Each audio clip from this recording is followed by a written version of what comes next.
그 일은 아들 민우가 며느리 지은의 귓가에 무언가를 속삭이던 그 순간 아주 사소하고 은밀한 찰나에 시작되었다. 식탁 위를 떠들썩하게 채우던 웃음소리와 크리스털 잔이 부딪히는 청아한 소음 속에서 오직 나만이 그 미세한 균열을 감지했다. 내 귀에는 들리지 않는 그 짧은 한마디가 마치 날카로운 얼음 조각처럼 지은의 표정을 굳어지게 만들었다. 며느리는 천천히 고개를 돌려 2층으로 향하는 계단 입구를 응시했다. 그 눈빛은 초점이 없으면서도 어딘가 집요하게 무언가를 꿰뚫어 보려는 듯했다. 잠시 후 거실에 모인 가족들이 텔레비전 예능 프로그램을 보며 박장대소하는 틈을 타 지은은 마치 유령처럼 소리 없이 자리에서 일어나 2층으로 올라갔다. 그리고 내 집 2층의 긴 복도 끝으로 사라졌다. 그때 막아섰어야 했다. 내 본능은 온몸에 털이 곤두설 정도로 위험 신호를 보내고 있었지만 나는 애써 태연한 척 굳어버린 다리를 식탁 아래로 감추며 미소를 유지했다. 정확히 40분. 벽에 걸린 앤티크 시계의 묵직한 초침 소리가 내 심장 박동을 대신하는 것만 같았던 그 40분이 흐른 뒤 지은이 다시 계단을 내려왔다. 그녀의 얼굴은 식탁 위에 깔린 최고급 리넨 식탁보보다 더 창백하게 질려 있었다. 지은의 양손은 눈에 띄게 떨리고 있었고 그녀는 비틀거리는 걸음으로 남편 민우의 곁으로 다가갔다. 그리고 쥐어짜는 듯한 공포와 경악에 젖은 목소리로 속삭였다. 여보, 2층에 당신이 꼭 봐야 할 게 있어요. 지금 돌이켜보면 나는 그날 저녁 그 모임을 열지 말았어야 했다. 늙은 여자의 허영심이었다. 이제야 뼈저리게 후회하지만 당시에 나는 그저 흩어진 가족들을 내 울타리 안으로 불러 모으고 싶다는 욕망에 사로잡혀 있었다. 66살에나 박영숙에게 남은 것이라고는 서울 성북동 언덕 위에 자리 잡은 2차고 거대한 2층 저택뿐이었다. 그리고 내 기억 속에서 미화되고 조작된 소위 완벽한 가족의 잔영들 혹은 내가 완벽하다고 믿고 싶었던 허상들 뿐이었다.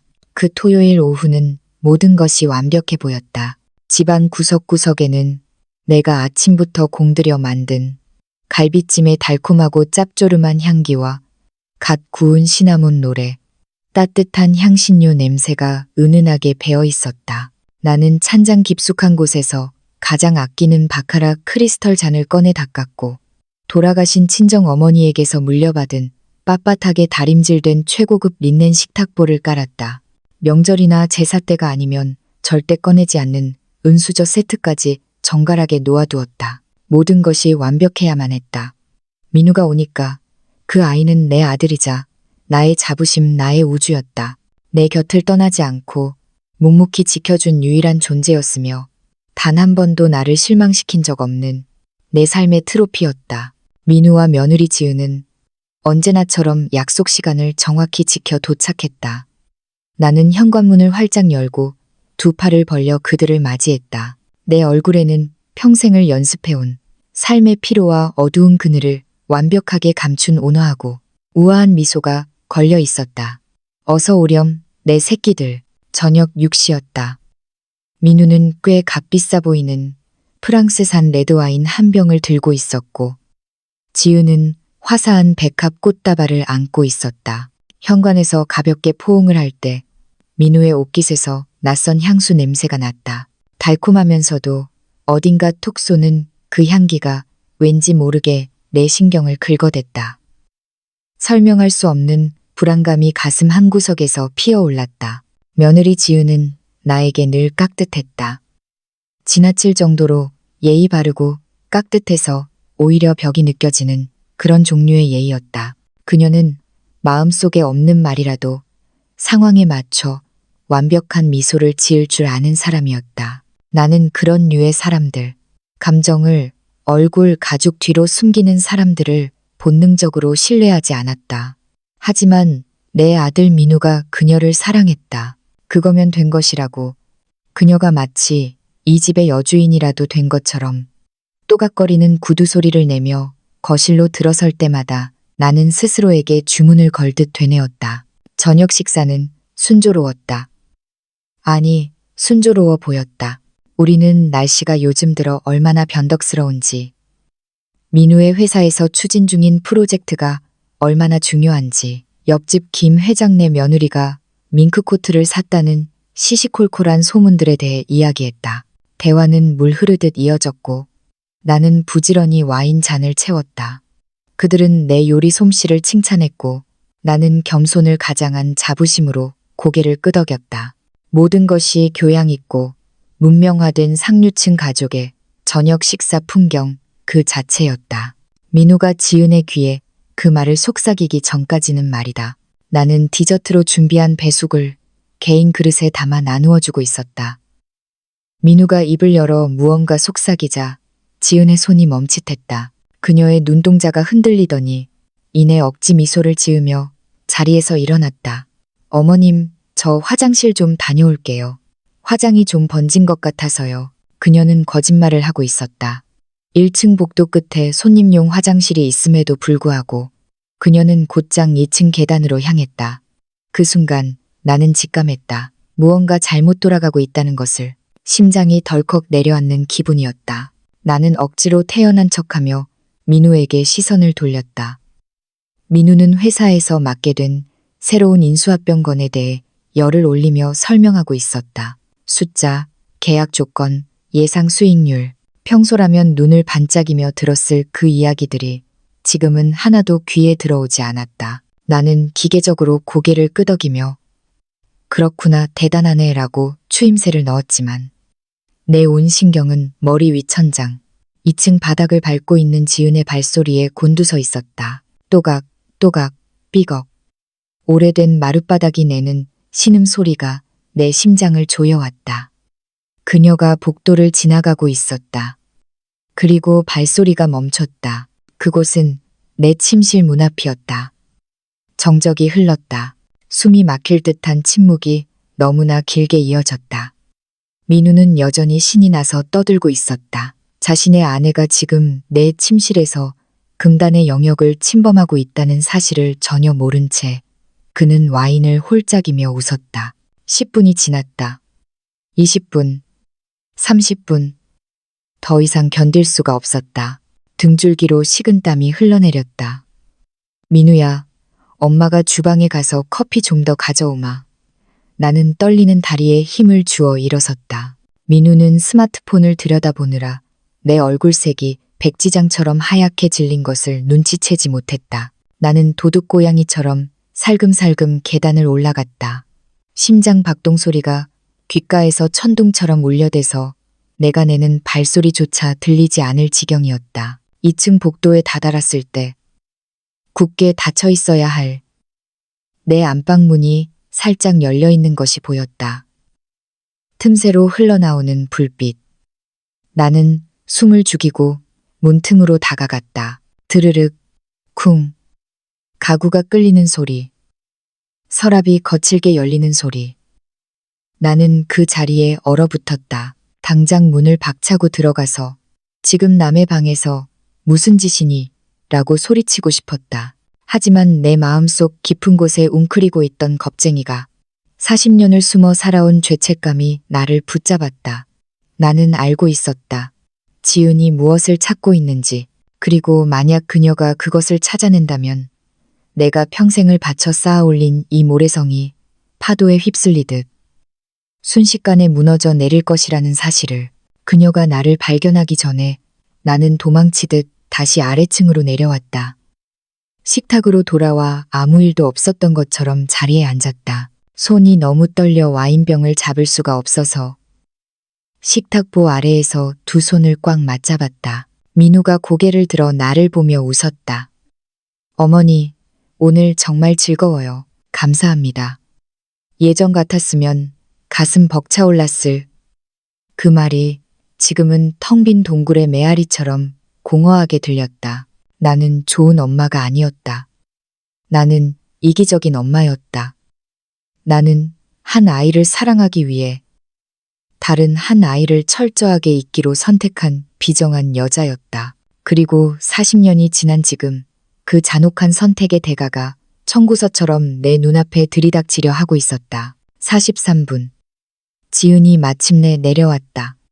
나는 강박적으로 벽시계를 노려보고 있었기에 정확한 시간을 알 수 있었다.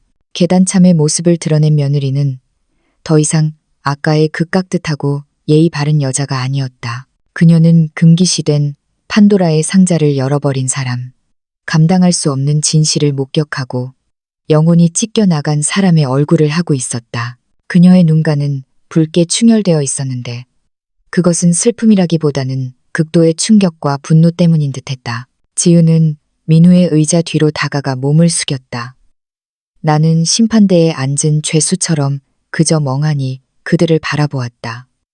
지은의 입술이 빠르게 움직이는 것이 보였다. 민우의 미간이 서서히 찌푸려지더니 이내 경악으로 물들었다. 쾅! 민우가 들고 있던 와인잔을 식탁 위에 거칠게 내려놓았다. 붉은 와인 몇 방울이 하얀 리넨 식탁보 위로 튀어 핏자국처럼 번졌다. 그리고 아들이 고개를 돌려 나를 바라보았다.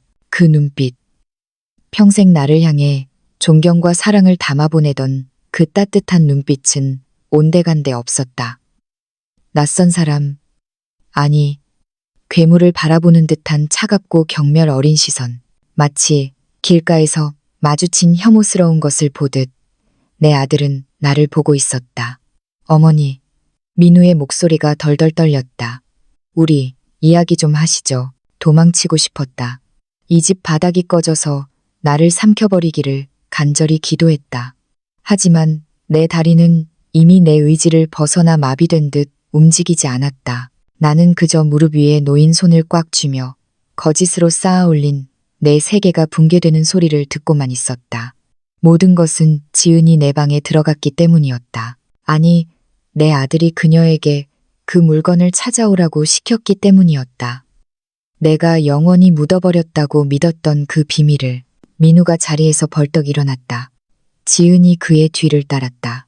나는 식탁보 자락을 생명줄처럼 움켜쥔 채 꼼짝도 하지 못했다. 어머니, 올라오세요. 민우가 말했다. 그것은 부탁이 아니었다. 명령이었다. 평생 처음으로 아들이 나에게 내리는 서리빨 같은 명령이었다. 나는 죄인처럼 고개를 숙인 채 떨리는 다리를 억지로 일으켜 세웠다. 우리는 침묵 속에서 계단을 올랐다. 그 침묵은 폭풍전야의 고요함보다 더 무겁고 끔찍했다. 그것은 사형 선고를 앞둔 법정의 정막이었고 다시는 돌이킬 수 없는 파국의 예고였다. 안방으로 들어서자 침대는 여전히 깔끔하게 정돈되어 있었지만 옷장 문이 활짝 열려 있었다. 내 치부처럼 40년의 비밀을 감추고 있던 옷장이 입을 벌리고 있었다. 그리고 옷장 앞 바닥에는 낡고 녹슨 양철 상자 하나가 놓여 있었다. 40년 전 내가 겨울코트 더미 뒤쪽 가장 깊숙한 곳에 밀어넣었던 그 상자였다. 영원히 빛을 보지 못할 것이라고, 아니 그래야만 한다고 믿었던 그 상자. 지은은 창가에 서서 팔짱을 낀 채 나를 쳐다보지도 않았다. 민우는 바닥에 떨어진 누렇게 변색된 편지 봉투 하나를 집어들었다. 그 안에는 내가 단 한 번도 답장을 보내지 않았던 편지들이, 내가 차마 읽을 용기가 없어 뜯지도 않았던 편지들이 가득 들어 있었다. 이게 다 뭐예요, 어머니? 민우가 물었다. 그의 목소리는 유리가 깨지듯 날카롭게 갈라져 있었다. 나는 대답할 수가 없었다. 목구멍에 뜨거운 돌덩이가 걸린 것처럼 말이 나오지 않았다. 민우는 대답을 기다리는 대신 손에 든 편지 중 하나를 펼쳤다. 종이가 바스락거리는 소리가 천둥 소리처럼 방 안을 울렸다. 그는 소리내어 읽기 시작했다. 사랑하는 엄마에게 오늘 제 17번째 생일이에요. 여기는 아무도 제 생일을 기억해주지 않아요. 케이크도 없어요. 엄마는 언제 저를 보러 오실 거예요? 너무 보고 싶어요. 민석 올림. 민우가 읽기를 멈췄다. 그는 천천히 고개를 들어 나를 노려보았다. 그의 눈동자 속에는 내가 도저히 감당할 수 없는 복합적인 감정들이 소용돌이치고 있었다. 분노, 실망, 배신감, 그리고 두려움. 민석. 민우가 그 이름을 입에 올렸다. 평생 처음 뱉어보는 이름일 텐데도 그 울림이 끔찍하도록 생생했다.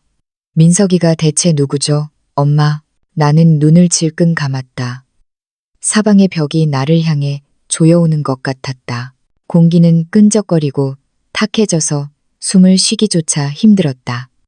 내가 그토록 조심스럽게 매장했던 과거가 무덤을 파헤치고 기어나와 나를 집어삼키려 하고 있었다. 네, 형이다. 나는 기어들어가는 목소리로 간신히 그 몇 마디를 토해냈다. 민석이는 내 친형이야. 그 뒤를 이은 침묵은 귀가 멀어버릴 만큼 고통스러웠다. 민우의 손에서 편지가 힘없이 미끄러져 바닥으로 떨어졌다. 창가에 서 있던 지은이 믿을 수 없다는 표정으로 휙 몸을 돌려 나를 노려보았다. 형이라니요. 민우가 멍하니 되물었다. 저한테 형이 어디 있어요? 엄마는 항상 제가 외동아들이라고 했잖아요. 항상. 나는 천천히 고개를 끄덕였다. 눈물이 볼을 타고 흘러내렸지만 닦을 생각조차 들지 않았다. 알아. 내가 널 속였어. 내 입에서 나오는 말들은 면도날처럼 날카롭게 내 심장을 베었다. 속이는 게 더 쉬웠으니까. 민석이는 너와 달랐어. 그 아이는 아팠어. 아팠다고요? 지은이 창가에서 차갑게 쏘아붙였다. 그녀의 목소리는 영화의 칼바람처럼 매서웠다. 대체 무슨 병이길래 어머니는 자식을 가족의 역사에서 통째로 지워버린 거죠? 나는 고개를 들어 며느리를 바라보았다. 수십 년 만에 처음으로 억울함과 분노가 치밀어 올랐다. 진짜 분노였다. 너희는 아무것도 몰라. 나는 비명처럼 소리를 질렀다. 그 아이와 함께 사는 게 어떤 건지 너희가 알아? 그게 얼마나 지옥 같은지 알아? 밤새도록 이어지는 괴성, 이유 없이 물건을 집어던지고 발작을 일으키는 그 끔찍한 순간들. 내 아빠와 나는 최선을 다했어. 더 이상 감당할 수 없어서 그 아이를 돌봐줄 수 있는 곳으로 보낸 거야. 그게 그 아이에게도 더 안전했으니까. 내 절규에도 민우의 표정은 싸늘했다. 그는 바닥에 흩어진 또 다른 편지를 집어들었다. 사랑하는 엄마, 여기로 온 지 벌써 5년이 지났어요. 왜 답장을 안 해주세요? 제가 뭘 잘못했나요? 제발 답장 좀 해주세요. 집에 가게 해주신다면 정말 말 잘 들을게요. 약속해요. 편지의 마지막 구절을 읽는 민우의 목소리가 흐느낌으로 무너져 내렸다. 5년이라잖아요, 엄마. 민우가 편지를 구겨쥐며 울부짖었다. 이 형은 5년 동안이나 엄마 답장만 기다렸잖아요. 답장 한 통이면 됐는데, 한 번만 찾아가 주면 됐는데, 어떻게 이럴 수가 있어요? 그가 편지 뭉치를 바닥에 내동댕이 쳤다. 그곳에 보냈을 때 형 나이가 몇 살이었어요? 16. 나는 죄인처럼 고개를 떨구고 속삭였다. 그때 민석이는 16살이었어. 민우가 뒷걸음질 쳤다. 마치 내게서 뿜어져 나오는 악취를 피하려는 듯했다. 16살. 그가 기가 막히다는 듯 헛웃음을 흘렸다. 고작 16살짜리 어린애를 정신병원에 처박아 두고 죽을 때까지 한 번도 데리러 가지 않았다고요? 나는 필사적으로 고개를 저었다. 그냥 어린애가 아니었어. 민석이는 위험했어. 발작하면 닥치는 대로 부수고 한 번은 자해까지 하려고 했단 말이다. 네, 아빠와 나는 정말 어쩔 도리가 없었어. 의사 선생님도 그게 최선이라고 했어. 전문적인 치료와 보호가 필요하다고 했단 말이다. 그때 지은이 옷장 앞에 쭈그리고 앉아 상자 속을 뒤적거리더니 더 많은 서류 뭉치를 꺼내들었다. 낡은 진료 기록, 정신감정 소견서, 빛바랜 사진들. 여기 진단서에는 중증 우울증이라고 적혀 있네요. 지은이 서류를 읽어 내려갔다. 그녀의 목소리에는 냉소적인 경멸이 담겨 있었다. 그리고 심각한 불안장애. 어디에도 위험성이나 폭력성에 대한 언급은 없어요. 어머님, 자해 시도에 대한 기록도 없고요. 그녀가 서류를 내 눈앞에 들이밀었다. 여기엔 그저 정서적인 문제가 있는 청소년, 심리 상담과 가족의 따뜻한 지지가 필요한 아이였다고만 적혀 있어요. 감금되어야 할 괴물이 아니라요. 나는 달려가 그 서류들을 빼앗아 찢어 발기고 싶었다. 너희들이 뭘 아냐고. 그때 그 상황을 겪어보지 않았으면 함부로 말하지 말라고 소리치고 싶었다. 하지만 내게는 그럴 힘이 남아있지 않았다. 모든 기력이 다 빠져나간 듯 몸이 휘청거렸다. 민우가 침대에 털썩 주저앉아 두 손으로 머리를 감싸 쥐었다. 지금 형은 어디 있어요? 그가 고개도 들지 않은 채 물었다. 민석 형은 지금 어디 있냐고요? 나는 마른 침을 삼켰다. 모른다. 그것은 거짓말이자 동시에 참말이었다. 나는 그 아이가 어느 요양병원으로 보내졌는지 알고 있었다. 병원 이름도 기억했다. 하지만 그 후 40년 동안 단 한 번도 그 아이의 생사를 확인하지 않았다. 알고 싶지 않았다. 잊어버리는 것이 내 죄를 직면하는 것보다 훨씬 쉬웠으니까. 거짓말. 지은이 또 다른 종이 한 장을 흔들어 보였다. 꼬깃꼬깃해진 입원 확인서였다. 주소가 여기 적혀 있잖아요. 성은요양병원. 경기도 파주. 여기서 차로 1시간도 안 걸리는 곳이에요. 민우가 고개를 번쩍 들었다. 그의 두 눈은 핏발이 서서 붉게 충혈되어 있었다. 파주라고요? 그가 믿을 수 없다는 듯 중얼거렸다. 지금까지 지난 40년 동안 형이 고작 여기서 1시간 거리에 있었단 말이에요. 그런데 엄마는 나한테 말 한마디 안 했어요? 형이 존재한다는 사실조차 숨겼다고요? 내 눈에서 왈칵 눈물이 쏟아졌다. 그것은 뒤늦은 후회의 눈물이자 뼛속까지 스며드는 수치심과 공포의 눈물이었다. 널 위해서였어. 나는 흐느끼며 변명했다. 비겁한 변명이었다. 나는 네가 평범하고 행복하게 살기를 바랐어. 짐 없이, 고통 없이. 민석이는 우리 가족에게 너무 큰 짐이었어. 네가 그 짐을 짊어지게 하고 싶지 않았단 말이다. 민우가 자리에서 일어났다. 그는 나에게 한 걸음씩 다가왔다. 짐이라고요? 그가 씹어뱉듯 말했다. 지금 사람을 두고, 엄마 뱃속으로 낳은 자식을 두고, 내 친형을 두고 짐이라고 했어요. 그가 내 코앞까지 다가왔다. 아들의 얼굴에서 나는 깊은 절망을 보았다. 그것은 가장 믿었던 존재에게 등 뒤에서 칼을 찔린 사람만이 지을 수 있는 표정이었다. 또 뭘 숨겼어요? 엄마. 그의 목소리가 낮게 으르렁거렸다. 저 옷장 속에, 저 상자 속에 또 다른 비밀이 있나요? 아버지는 진짜 병으로 돌아가신 게 맞나요? 아니면 그것도 엄마가 꾸며낸 이야기인가요? 나는 뒷걸음질 치다 벽에 부딪혔다. 아니야. 맹세코 더는 없어. 정말이야. 나는 그저 너를 지키고 싶었을 뿐이야. 민우가 허탈하게 고개를 저었다. 엄마는 저를 지킨 게 아니에요. 저를 속인 거죠. 저를 기만한 거예요. 가장 끔찍한 건 그가 울음을 삼키며 말했다. 엄마가 지난 40년 동안 매일 웃으면서 저를 보고 거짓말을 해왔다는 거예요. 40년 동안이나. 지은이 조심스럽게 상자 뚜껑을 닫고 그것을 가슴에 품었다. 마치 깨지기 쉬운 성물을 안고 있는 듯한 조심스러운 태도였다. 저희 그곳에 갈 거예요. 지은이 단호하게 말했다. 내일 날 박는 대로 바로 갈 거예요. 가서 아주버님을 찾을 거예요. 민우가 고개를 끄덕였다. 그는 마지막으로 나를 돌아보았다. 그 눈빛은 이제 완전히 남을 보는 눈빛이었다. 차갑게 식어버린 재 같은 눈빛. 어머니는 오지 마세요. 그가 말했다. 제가 이 모든 상황을 받아들이고 형이 어떤 상태인지 확인하기 전까지는 어머니 얼굴을 보고 싶지 않아요.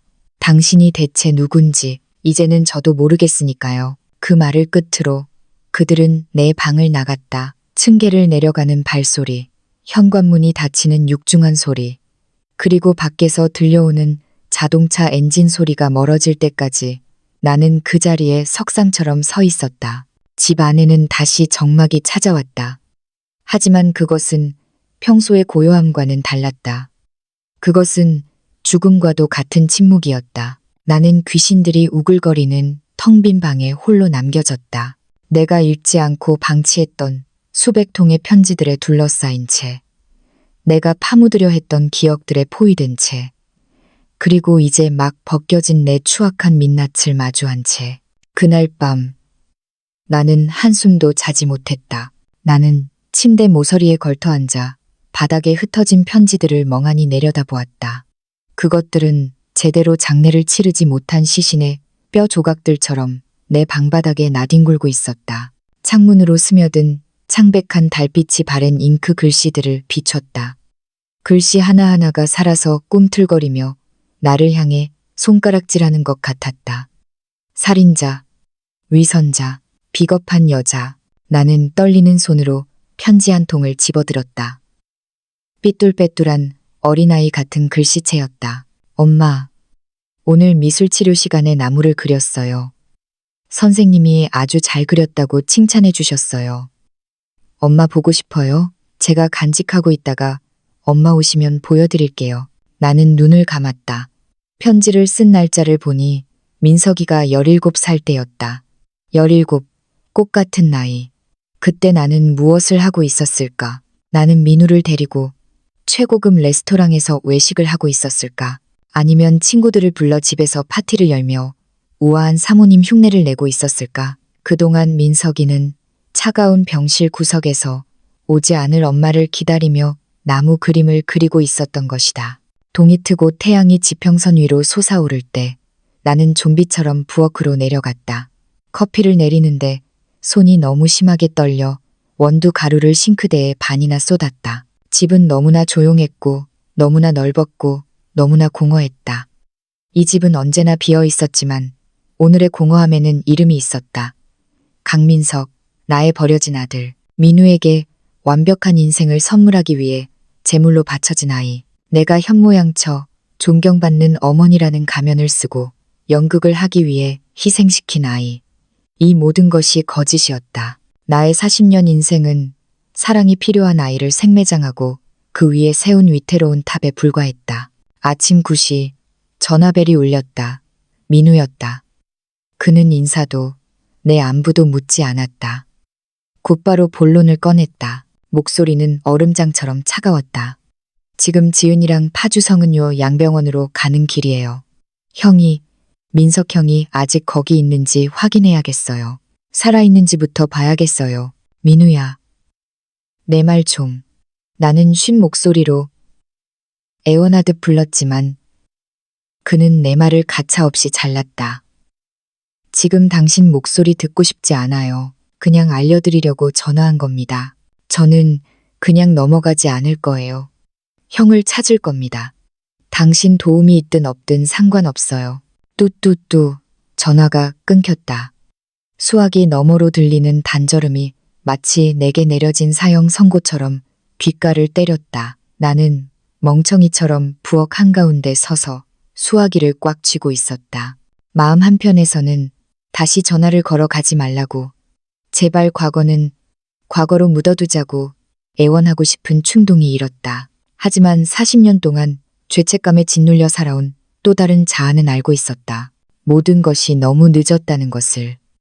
판도라의 상자는 열렸고 진실은 세상 밖으로 나왔다. 다시는 그 아이를 녹슨 양철 상자 속에 구겨 넣을 수 없었다. 내가 저지른 짓을 되돌릴 방법은 이제 이 세상 어디에도 없었다. 전화가 끊어진 후 나는 길을 잃은 영혼처럼 집안을 배회했다. 목적지도 없이, 의미도 없이 계단을 오르내리고 수년간 발을 들이지 않았던 방들을 기웃거렸다. 민우가 어릴 때 쓰던 방, 손님이 올 때만 아주 가끔 열어두었던 응접실, 그리고 먼지 쌓인 서재. 내 발걸음은 마치 자석에 이끌리듯 복도 끝 가장 깊숙한 곳에 있는 그 방 앞으로 향했다. 지난 40년 동안 굳게 잠겨 있었던 문.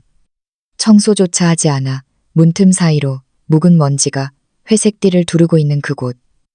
강민석의 방. 그 아이가 끌려가던 날 나는 이 방문을 걸어 잠갔다. 그리고 다시는 열지 않았다. 그 안에 갇힌 기억들이 밖으로 새어나올까 두려워서였다. 내 손바닥은 식은땀으로 축축했고 심장은 마치 전쟁터의 북소리처럼 쿵쿵거렸다. 나는 떨리는 손으로 문고리를 잡았다. 차가운 금속의 감촉이 손끝을 찔렀다.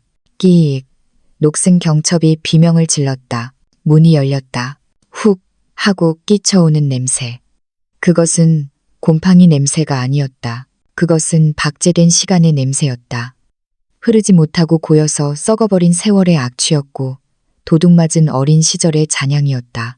방 안은 어둠 속에 잠겨 있었지만 복도에 빛이 스며들자 40년 전의 풍경이 유령처럼 떠올랐다. 올리브색 커튼은 빛이 발에 회색에 가까웠고 싱글 침대 위에는 민석이가 마지막으로 덮고 잤던 체크무늬 이불이 그대로 깔려 있었다. 벽에는 80년대에 유행했던 지금은 해체되어 버린 록밴드의 포스터가 누렇게 변색된 채 위태롭게 붙어 있었다. 책상 위에는 낡은 공책들이 탑처럼 쌓여 있었고 연필꽂이에는 몽당 연필들이 꽂혀 있었다. 먼지가 수북이 쌓인 작은 스탠드까지 모든 것이 그 아이가 떠나던 날 그대로였다. 마치 금방이라도 문을 열고 들어와 다녀왔습니다. 라고 말할 것만 같은 소름 끼치는 정지 화면이었다. 하지만 나는 알고 있었다. 그 아이는 영원히 돌아오지 못한다는 것을. 내가 데리러 가지 않았으니까. 나는 홀린 듯 침대로 다가가 걸터 앉았다. 낡은 매트리스가 내 무게를 이기지 못하고 삐걱거렸다. 책상 위에 놓인 공책 한 권을 집어들었다. 표지에는 미술이라고 적혀 있었다. 책장을 넘기자 연필로 꼼꼼하게 그린 그림들이 나타났다. 나무, 기와집, 웃고 있는 사람들. 그림들은 투박하지만 따뜻했다. 그리고 모든 페이지의 오른쪽 상단에는 날짜가 적혀 있었다. 1980년 5월, 1982년 10월, 1984년 2월. 날짜는 그가 12살 때부터 15살이 될 때까지 이어졌다. 그리고 그 다음 페이지부터는 백지였다. 하얗고 텅 빈 종이들. 그 아이가 16살 되던 해, 우리가 그를 그곳으로 보냈기 때문이다. 그때부터 그 아이의 그림은 멈췄다. 꿈도 멈췄다. 더 이상 소년일 수 없었다.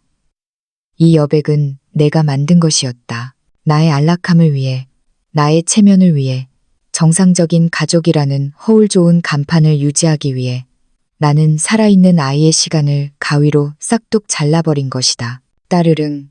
거실의 전화벨 소리가 정적을 찢었다. 나는 화들짝 놀라 공책을 떨어뜨렸다. 심장이 입 밖으로 튀어나올 것만 같았다. 비틀거리며 아래층으로 내려가 수화기를 들었다. 이번에는 민우가 아니었다. 낯선 번호였다. 여보세요. 박영숙 여사님 되십니까? 중년 남자의 목소리였다. 사무적이고 건조한 톤이었다. 누구시죠? 강민우 씨 의뢰를 받은 흥신소의 임 실장입니다. 민우 씨가 형님 되시는 강민석 씨의 행방을 찾아달라고 해서요. 소식이 들어와서 연락드렸습니다. 세상이 기울어지는 느낌이었다. 현기증이 일었다. 무슨 소식인가요? 수화기 너머로 잠시 침묵이 흘렀다. 종이 넘기는 소리가 들렸다. 강민석 씨, 살아계십니다. 임 실장의 목소리는 담담해서 더 잔인하게 들렸다. 현재 경기도 파주에 있는 성은요 양병원에 계십니다. 올해로 62살이 되셨고요. 입원하신 이후로 단 한 번도 그곳을 떠난 적이 없고 면회객도 없었습니다. 오늘 아침에 동생분 부부가 찾아가기 전까지는요. 눈물이 댐이 무너진 듯 뺨을 타고 흘러내렸다. 억누를 수 없는 오열이 터져 나왔다. 잘 있나요? 내 목소리는 깨진 유리 조각처럼 갈라졌다. 신체적인 건강은 양호한 편입니다. 정신적인 부분은 아드님과 직접 이야기하시는 게 좋을 것 같군요. 임 실장이 말을 이었다. 그리고 여사님, 기록을 보니 강민석 씨가 지난 수십 년 동안 여사님께 연락을 취하려고 시도한 흔적이 있습니다. 수없이 전화를 걸었지만 연결되지 않았고 보낸 편지들은 모두 수취인 불명이나 반송 처리되어 돌아왔더군요. 나는 아무 말도 할 수 없었다. 변명할 말이 없었다. 나는 황급히 전화를 끊었다. 수화기가 손에서 미끄러져 바닥에 뒹굴었다. 나는 그 자리에 주저앉아 울었다. 40년 만에 처음으로 가식 없이 가면 없이 진짜 눈물을 흘렸다. 내가 내다버린 아들을 위해 울었다. 내가 읽지 않고 쓰레기통에 처박았던 그 수많은 편지들을 위해 울었다. 한 번도 가보지 않은 면회실에 차가운 공기를 떠올리며 울었다. 그리고 어머니라는 이름이 아까운 괴물이 되어버린 나 자신을 위해 울었다. 땅거미가 질 무렵 민우가 돌아왔다. 현관문이 열리는 소리가 났지만 나는 마중 나가지 못했다.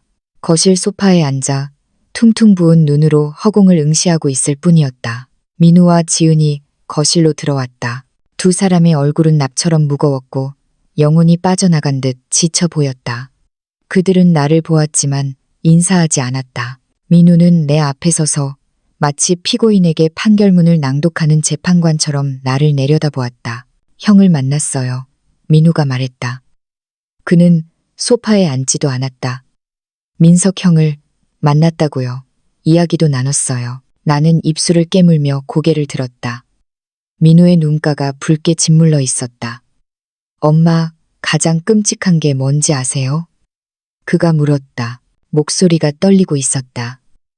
형이 아직도 엄마 안부를 묻더군요. 내 가슴 속에서 무언가가 툭 하고 끊어지는 소리가 났다. 40년이에요. 40년 동안 버림받고 수백 통의 편지를 씹히고 생사를 확인조차 안 해준 엄마인데 형은 저를 보자마자 물었어요. 엄마는 언제 와? 라고요. 지은이 옆에서 흐느끼며 입을 틀어막았다. 민우가 말을 이었다. 형은 크림색 페인트가 칠해진 작은 독방에 살아요. 창문이 하나 있는데 거기서 정원을 내다보는 게 유일한 낙이래요. 새를 보는 걸 좋아한대요. 새는 자유로우니까 형이 가질 수 없었던 그 자유 말이에요. 민우가 나를 경멸의 눈초리로 노려보았다. 이 모든 게 엄마가 형을 사랑하는 것보다 숨기는 게 더 쉽다고 판단했기 때문이에요. 나는 몰랐어. 정말이야. 나는 본능적으로 변명하려 입을 열었지만 민우가 손을 들어 내 말을 막았다. 제발 모른다고 하지 마세요. 다 알고 있었잖아요. 주소도 있었고 전화번호도 있었어요. 언제든 마음만 먹으면 보러 갈 수 있었어요. 하지만 안 간 거예요. 형이 존재하지 않는 척하는 게 편했으니까. 이제 와서 눈물 몇 방울로 동정심을 살 생각 마세요. 역겨우니까. 그는 고개를 저었다. 안 통해요, 엄마. 40년의 세월을 늦은 눈물로 씻을 수는 없어요. 나는 다리에 힘이 풀려 비틀거리며 일어섰다. 그럼 내가 어떻게 하면 좋겠니? 민우가 나를 죽일 듯이 노려보며 말했다. 가세요. 내일 저랑 같이 가요. 가서 형을 만나요. 당신이 저지른 짓을 똑바로 마주하세요. 그리고 형한테 빌어요. 용서해 달라고 무릎 꿇고 빌란 말이에요. 그는 숨을 몰아쉬었다. 그 다음에 무슨 수를 써서든 형을 거기서 빼낼 겁니다. 형이 원래 살았어야 했던 인생. 엄마가 훔쳐간 그 인생을 돌려줄 거예요. 나는 천천히 고개를 끄덕였다. 선택의 여지가 없었다. 거절할 권리 따위는 내게 없었다. 알았다. 나는 모기 소리만 하게 대답했다. 갈게. 그날 밤은 내 인생에서 가장 긴 밤이었다. 나는 침대에 누워 천장만 바라보며 상상했다. 민석이를 마주하는 순간을 뭐라고 말해야 할까? 나를 보고 웃어줄까? 아니면 침을 뱉을까? 버림받은 아들의 눈동자를 어떻게 마주해야 할까? 40년의 부재를 메울 수 있는 단어가 이 세상에 존재하기나 할까? 답은 없었다. 하지만 나는 가야만 했다. 민우의 말이 맞았다. 도망치는 것은 이제 끝내야 했다. 핑계와 거짓말 뒤에 숨는 것도 끝내야 했다. 이제는 괴물이 되어버린 나 자신과 대면해야 할 시간이었다. 아침 7시. 민우가 내 집 문을 두드렸다. 그는 혼자였다. 지은이는 집에 있어요. 거기서 벌어질 일을 감당하기 힘들어해서요. 저도 굳이 보라고 강요하고 싶지 않고 나는 그를 탓하지 않았다. 사실 나조차도 그곳에 있고 싶지 않았으니까. 나는 아무 말 없이 민우의 차 조수석에 탔다. 차 안에는 무거운 침묵만이 감돌았다. 라디오도 켜지 않았고 들리는 것이라고는 엔진 소리와 나의 거친 숨소리뿐이었다. 차창 밖으로 가로수들이 휙휙 지나갔다. 상점 간판들, 아파트 단지들. 모든 풍경이 비현실적으로 느껴졌다. 마치 나는 깨지 않는 악몽 속에 갇혀 있고 이 차는 나를 지옥의 입구로 실어 나르는 연구차 같다는 생각이 들었다. 서울을 벗어나 자유로를 달린 지 40분쯤 지났을까. 파주의 한적한 국도변에 위치한 성은 요양병원이 모습을 드러냈다. 3층짜리 콘크리트 건물이었다. 외벽은 칙칙한 모래색이었고 모든 창문에는 하얀색 쇠창살이 덧대어 있었다. 정원은 꽤 잘 정돈되어 있었고 언뜻 보기에는 평화로워 보였다. 하지만 나는 알았다. 저 평화로운 외관 뒤에 어떤 진실이 숨겨져 있는지. 저 벽 뒤에는 세상으로부터 잊힌 사람들, 가족에게 버림받은 사람들, 내 아들 민석이 같은 사람들이 갇혀 있다는 것을. 민우가 주차장에 차를 세우고 시동을 껐다. 그는 핸들을 잡은 채 고개를 돌려 나를 보았다. 똑똑히 들으세요, 어머니. 그의 눈빛은 단호했다. 들어가서 형을 만나세요. 그리고 솔직해지세요. 변명하지 마세요. 어쩔 수 없었다는 말 따위는 꺼내지도 마세요. 만약 그럴 자신이 없으면 차라리 지금 여기서 내리지 말고 차에 처박혀 계세요. 나는 말없이 고개를 끄덕였다. 목이 메어 말이 나오지 않았다. 우리는 차에서 내려 입구로 향했다. 유리문이 열리고 소독약 냄새가 훅 끼쳐왔다. 데스크에 있던 간호사가 직업적인 미소를 띠며 우리를 맞이했다. 안녕하세요. 강민석 환자분 가족 되시죠? 가족. 그 두 글자가 주먹처럼 내 명치를 때렸다. 우리가 가족이라고 할 수 있을까? 그런 짓을 저지르고 그렇게 오랜 시간 방치해두고도 감히 가족이라는 이름을 쓸 자격이 있을까? 네. 민우가 짧게 대답했다. 형님을 보러 왔습니다. 간호사가 고개를 끄덕이며 앞장섰다. 이쪽으로 오세요. 민석 씨는 지금 정원에 계세요. 아침에는 늘 그쪽에 나가 계시거든요. 우리는 간호사의 뒤를 따라 긴 복도를 걸었다.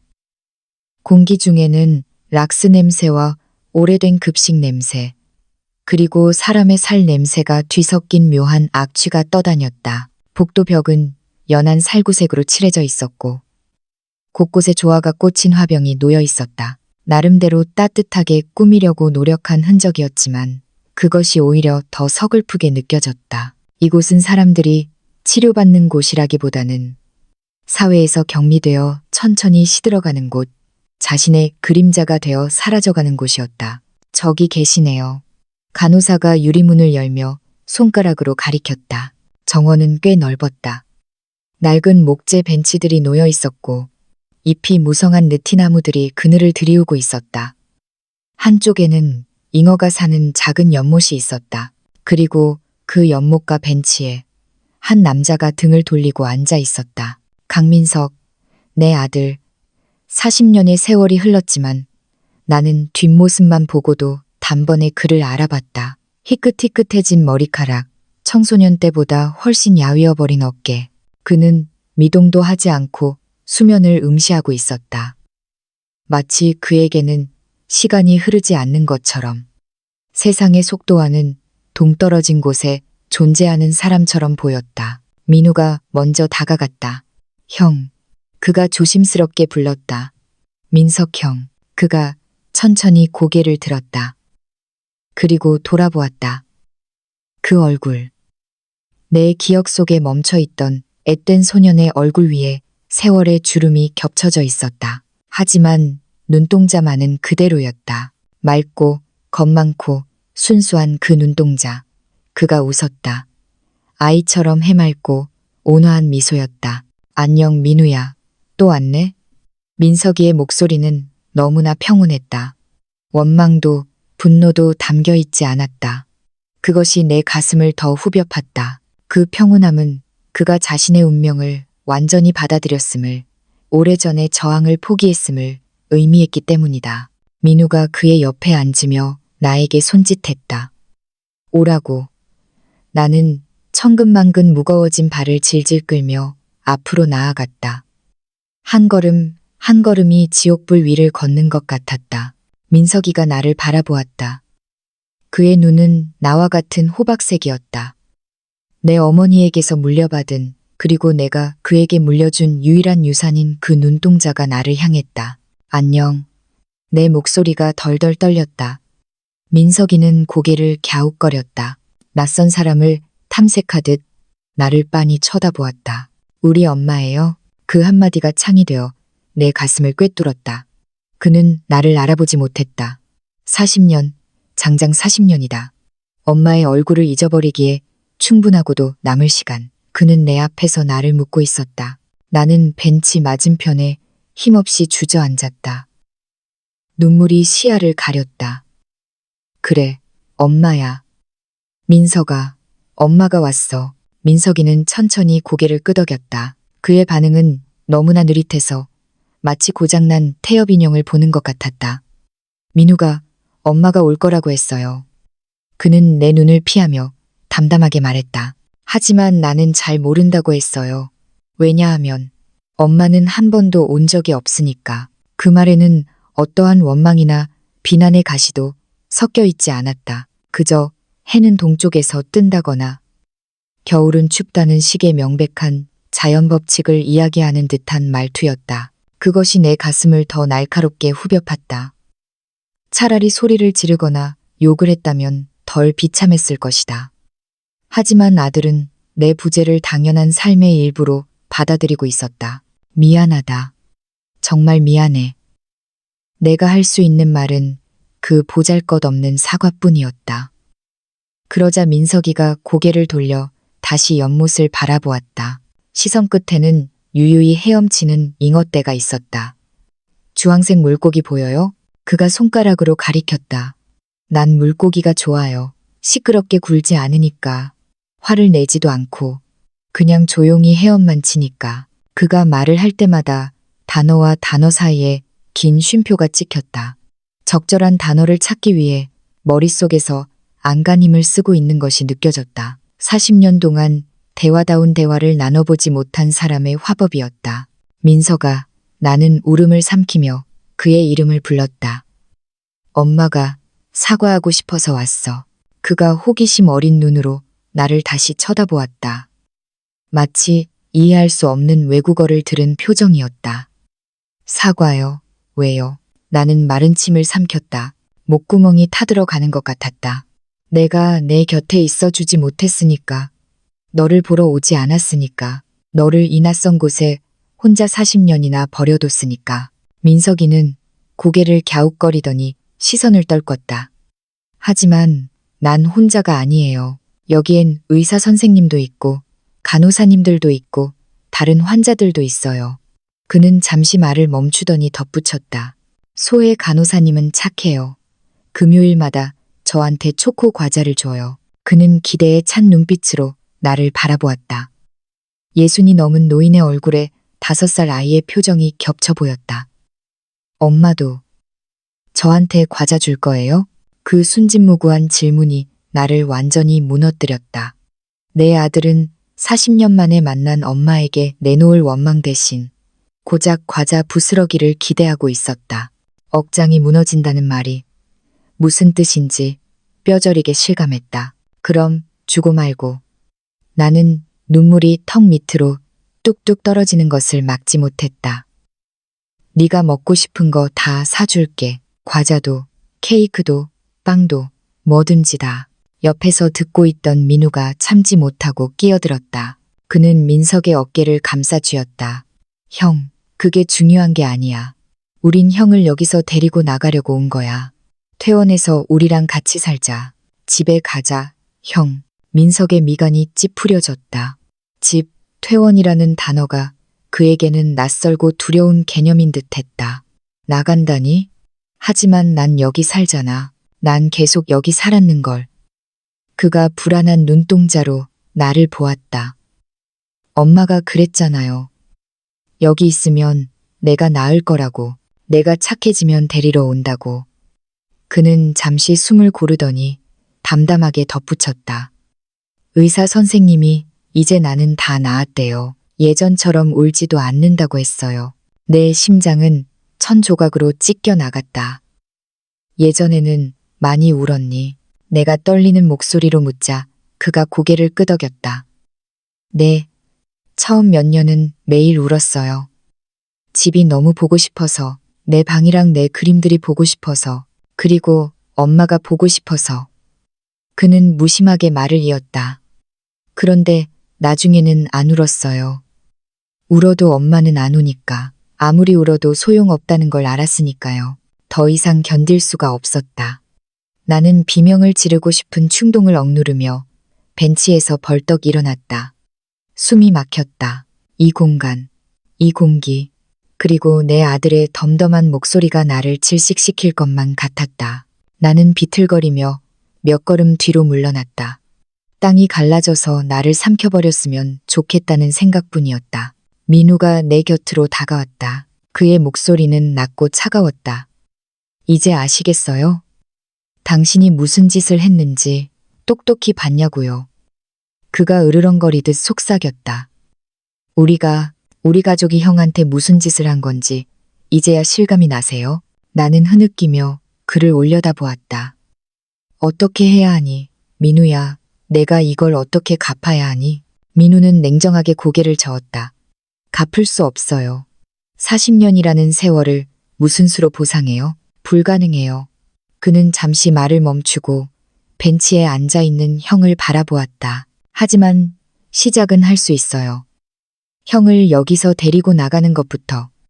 형에게 바깥 세상을 보여주고 자유를 주는 것부터요. 그게 우리가 할 수 있는 유일한 속죄예요. 나는 옷소매로 눈물을 훔치고 다시 민석이에게 다가갔다.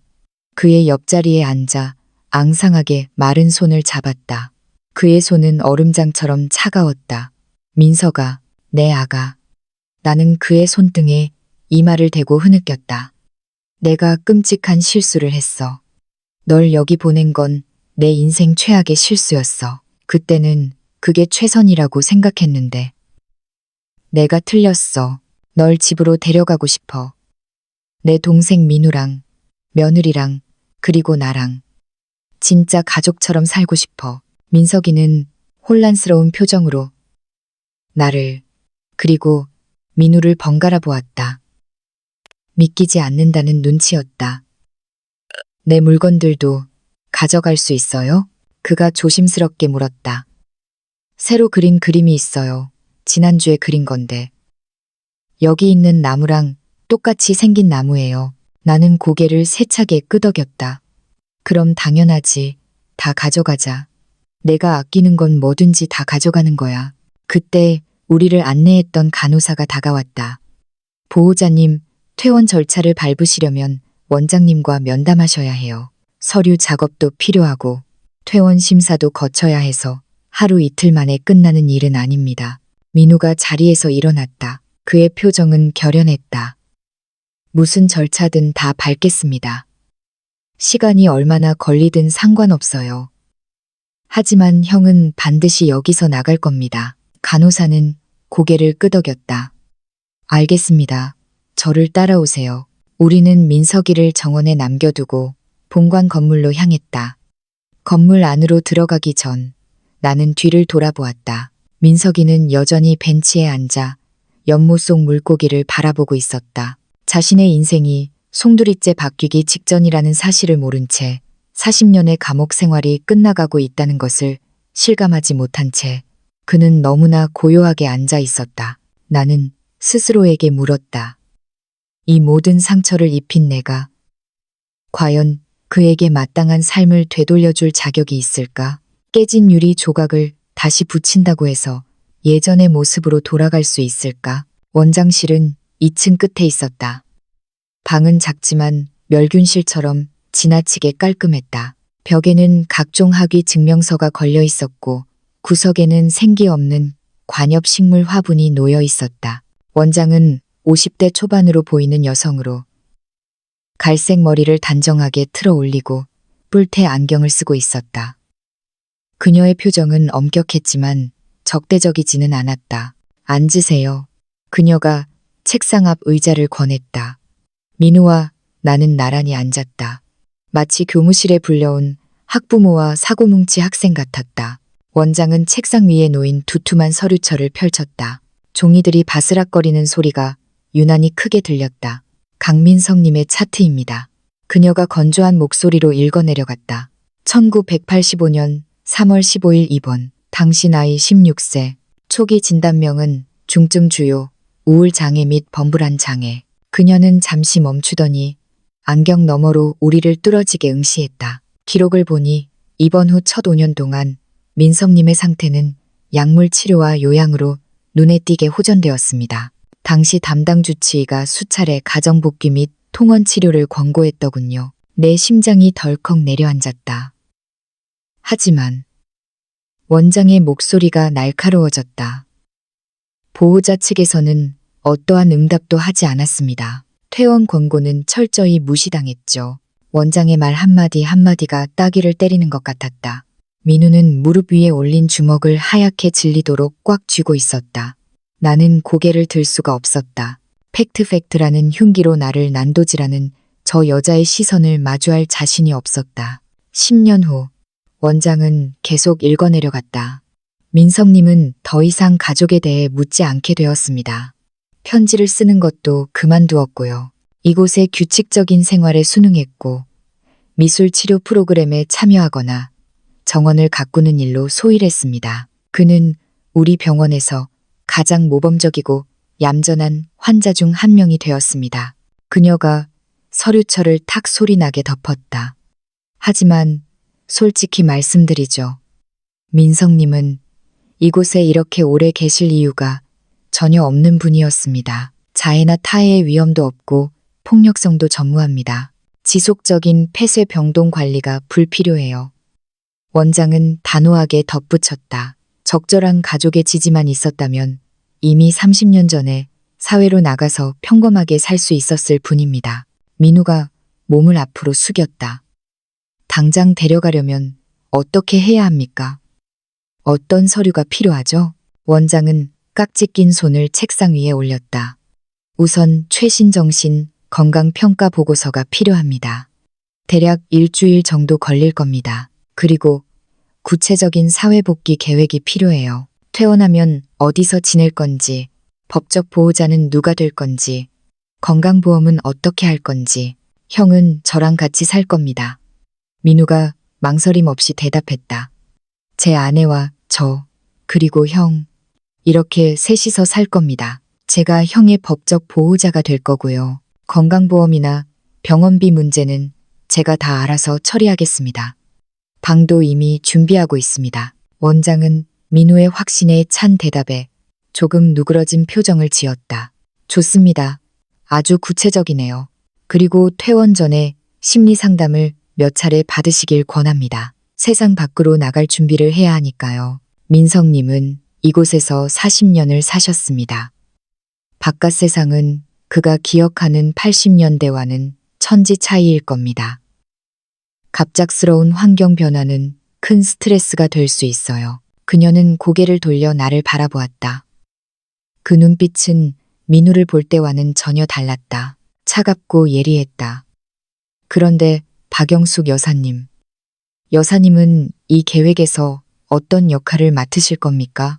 나는 입을 벙긋거렸지만 목소리가 나오지 않았다. 역할?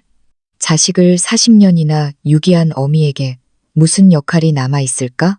내가 감히 무엇을 하겠다고 나설 수 있을까? 민우가 나 대신 대답했다. 어머니는 그냥 방문객일 뿐입니다. 그는 냉정하게 선을 그었다. 가끔 들러서 형을 보고 형이 원할 때만 만나게 될 겁니다. 관계를 회복할 수 있을지는 전적으로 형의 의사에 달려 있습니다. 그의 목소리는 단호했고 타협의 여지가 없었다. 원장은 고개를 끄덕였다. 이해했습니다. 그럼 평가 절차를 시작하겠습니다. 보호자분들께서 원하신다면 오늘부터 매일 면회를 오셔도 좋습니다. 사실 그렇게 하시길 강력히 권장합니다. 원장이 마지막으로 덧붙였다. 민성님에게는 확신이 필요합니다. 이번에는 가족들이 또다시 사라지지 않을 거라는 믿음 말입니다. 그 마지막 문장은 아직 아물지 않은 상처를 후벼 파는 송곳 같았다. 그녀의 말이 틀리지 않았기 때문이다. 나는 한 번 사라졌던 전적이 있는 사람이다. 민석이가 이번에도 내가 사라질 것이라고 의심할 권리는 차고 넘쳤다.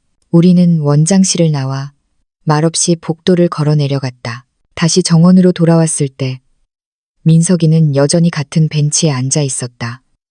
이번에는 30대 초반으로 보이는 젊은 간호사가 그의 옆에 앉아 있었다. 까만 머리를 하나로 묶고 친절한 미소를 띤 여성이었다. 아, 가족분들이시군요. 그녀가 우리를 보고 일어나며 인사했다. 저는 담당 간호사 이소혜입니다. 민석님을 5년째 맡고 있어요. 제가 가장 좋아하는 환자분 중 한 분이세요. 정말 다정하시거든요. 민우가 그녀에게 악수를 청했다. 형을 잘 돌봐주셔서 감사합니다. 정말로요. 소혜 간호사는 겸손하게 웃었다. 제 일인걸요. 하지만 민석님을 돌보는 건 전혀 힘든 일이 아니었어요. 불평 한마디 없으시고 아주 사소한 것에도 늘 감사하다고 하시는 분이니까요. 나는 민석이에게 다가갔다. 그는 무릎 위에 펼쳐둔 공책에 무언가를 그리고 있었다. 단순한 선으로 그린 나무. 그리고 새 한 마리. 그림 좀 봐도 될까? 내가 조심스럽게 물었다. 그가 공책을 들어 보여주었다. 아직 다 못 그렸는데 저기 있는 저 참나무예요. 그가 정원 구석에 있는 거대한 참나무를 가리켰다. 잎이 너무 많아서 다 그리기는 어렵지만 노력 중이에요. 나는 그림을 들여다보았다. 완벽하지는 않았지만 대상에 대한 애정과 끈기가 묻어나는 그림이었다. 선 하나하나에 정성이 깃들어 있었다. 정말 잘 그렸구나. 나는 진심을 담아 말했다. 넌 어릴 때부터 그림 그리는 걸 참 좋아했지. 민석이가 놀란 눈으로 나를 쳐다보았다. 내가 그림 좋아하는 걸 엄마가 알아요? 나는 끄덕였다. 눈물이 다시 시야를 흐릿하게 만들었다. 그럼 알고 말고 내가 어릴 때 스케치북을 몇 권이나 다 썼는 걸. 나무, 집, 동물들. 내 아빠랑 내가 내 그림을 냉장고 문에 붙여놓곤 했잖아. 그가 웃었다. 아주 희미하고 수줍은 미소였다. 기억이 잘 안 나요. 그가 공책을 덮으며 물었다. 엄마도 그림 그릴 줄 알아요? 나는 고개를 저었다. 아니, 난 젬병이야. 하지만 네가 괜찮다면 나중에 나한테 좀 가르쳐 주겠니? 민석이는 잠시 생각하더니 고개를 끄덕였다. 좋아요. 내가 가르쳐 줄게요. 연습하면 쉬워요. 민우가 민석의 반대편에 앉았다. 형, 이제 우리가 진짜로 갈 준비를 할 거야. 형, 짐도 챙기고 퇴원 수속도 밟고 형은 내 집에 가서 나만의 방을 갖게 될 거야. 거기서 그림도 마음껏 그리고 공원도 가고 시내 구경도 하고. 형이 못 해봤던 것들 다 해보자. 민석이가 물었다. 얼마나 있다가요? 민우가 의아해하며 되물었다. 응? 민석이가 고개를 숙이며 웅얼거렸다. 밖에 얼마나 있다가 다시 여기로 돌아와야 돼요? 그 질문이 다시 한번 우리의 가슴을 난도질했다. 민우는 형의 손을 꽉 잡았다. 아니야, 형, 영원히. 다시는 여기 안 돌아와도 돼. 형이 원하지 않는 한 절대로 다시 올 일 없어. 이제 우리랑 평생 같이 사는 거야. 민석이는 그 엄청난 정보를 소화하려는 듯 침묵했다. 그리고 소의 간호사를 바라보았다. 진짜예요. 나 정말 영원히 나가도 돼요? 소의 간호사의 눈가에도 물기가 어렸다. 그녀는 힘주어 고개를 끄덕였다. 네, 민석 씨, 진짜예요. 가족분들이 정말로 데리러 오신 거예요. 이제 새로운 인생을 시작하시는 거예요. 민석이는 다시 자신의 그림을 내려다보았다. 그럼 내 물건들은요? 내 그림들. 상자에 많이 있는데 내 방에. 민우가 울 듯한 얼굴로 웃었다. 다 챙겨. 전부 다. 트럭을 불러서라도 싹 다 챙겨갈 거니까 걱정하지 마. 민석이는 그제야 안심한 듯 천천히 고개를 끄덕였다. 그럼 좋아요. 따라갈게요. 그날 오후 늦게까지 우리는 민석이 곁을 지켰다. 민우는 집 이야기를 했고, 지은이에 대해 이야기했고, 앞으로 함께 할 일들에 대해 이야기했다. 민석이는 아이처럼 경청하며 단순한 질문들을 던졌다. 너희 집 근처에도 나무가 있어. 나만의 새 공책을 가질 수 있어. 재수 씨는 착해. 모든 질문이 그의 세상이 얼마나 좁았는지를, 그의 기대치가 얼마나 낮았는지를 보여주고 있었다. 그가 내뱉는 단어 하나하나가 나를 더욱 비참하게 만들었다. 그가 큰 꿈을 꿀 권리를 박탈한 것, 온전한 인생을 기대할 권리를 뺏은 것이 바로 나였기 때문이다. 면회 시간이 끝나고 떠나야 할 때가 되자 민석이는 우리를 배웅하러 병원 현관까지 나왔다. 내일 또 올 거야? 그가 불안한 목소리로 물었다. 민우가 그를 꼭 안아주었다. 형, 약속할게. 내일도 오고, 모레도 오고, 매일 올 거야. 형이 우리랑 같이 나가는 날까지 하루도 안 빠지고 올게. 민석이는 안도의 한숨을 내쉬었다. 그리고 나를 보았다. 엄마도 또 올 거예요. 나는 목구멍에 걸린 울음 덩어리를 억지로 삼켰다. 올 거야. 약속하마. 그가 웃었다. 네, 그럼 기다릴게요. 그는 뒤를 돌아 소의 간호사와 함께 정원으로 걸어갔다. 나무들 사이로 사라지는 두 사람의 뒷모습, 그중 하나는 내 아들이었다. 내가 버렸던 아들, 그리고 지금 자격 없는 나에게 두 번째 기회를 주고 있는 아들. 돌아오는 차 안에서 민우는 한마디도 하지 않았다. 그는 턱근육이 붉어지도록 이를 악물고 운전만 했다. 핸들을 쥔 손마디가 하얗게 질려 있었다. 나는 창밖을 보며 소리 없이 눈물을 흘렸다. 30분쯤 지났을까? 민우가 입을 열었다. 형한테 최고의 삶을 주기 위해 전 죽도록 노력할 겁니다. 그가 앞만 보고 말했다. 하지만 엄마가 알아둬야 할 게 있어요. 당신이 한 짓은 용서받을 수 없어요. 남은 평생을 속죄하며 산다고 해도 부족해요. 영원히. 나는 고개를 끄덕였다. 알아. 그가 한숨을 내쉬었다. 그런데 형이 기회를 줬잖아요. 왜인지는 모르겠지만 그 지옥 같은 시간을 겪고도 어떻게 그렇게 관대할 수 있는지 모르겠지만 아무튼 형이 기회를 줬어요. 그러니까 이번 기회는 날리지 마세요. 또다시 우리를 실망시키지 말라고요. 안 그럴게. 나는 기어들어가는 목소리로 대답했다. 이번엔 절대 도망치지 않을게. 민우는 대답하지 않았다. 나는 그저 집으로 돌아가는 길을 바라보며 내가 깼던 약속들, 답장하지 않았던 편지들, 그리고 훔쳐버린 40년의 세월을 생각했다. 이미 너무 늦었지만, 내게는 자격이 없지만 민석이가 기적처럼 베풀어준 그 용서를 감히 받아들여도 될까?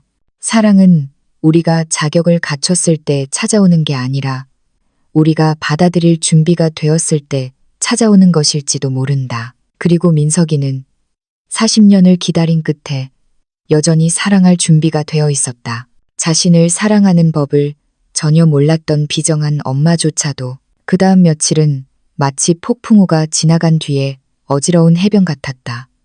혼란스럽지만 동시에 새로운 물길이 트이는 시간이었다.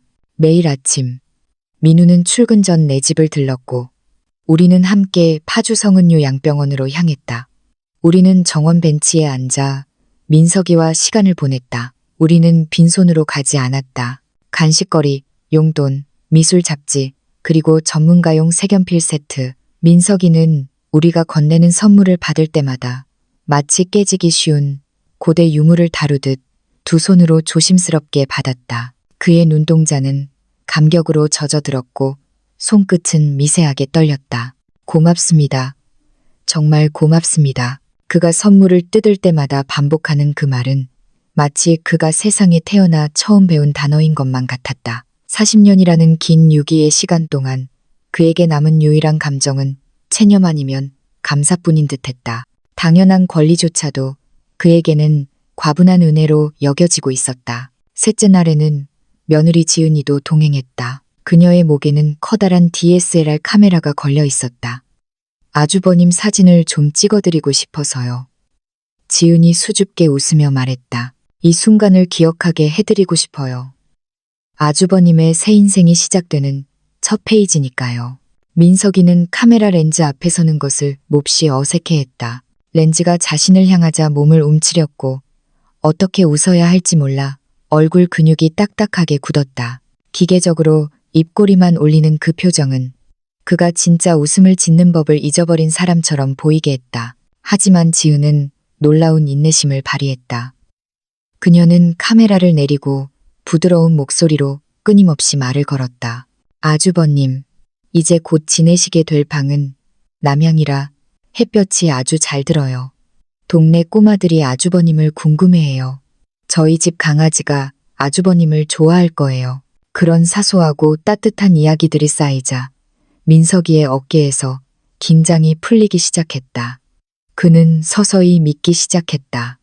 이것이 찰나의 환상이 아니라는 것을, 잠에서 깨면 다시 요양병원의 차가운 독방에 갇혀 있을 악몽이 아니라는 것을. 그 며칠간의 면회 중 하루, 담당 간호사 소혜 씨가 우리를 민석이의 방으로 안내해 주었다. 그곳은 정말 작았다. 성인 남자가 두 팔을 벌리면 닿을 듯한 좁은 공간.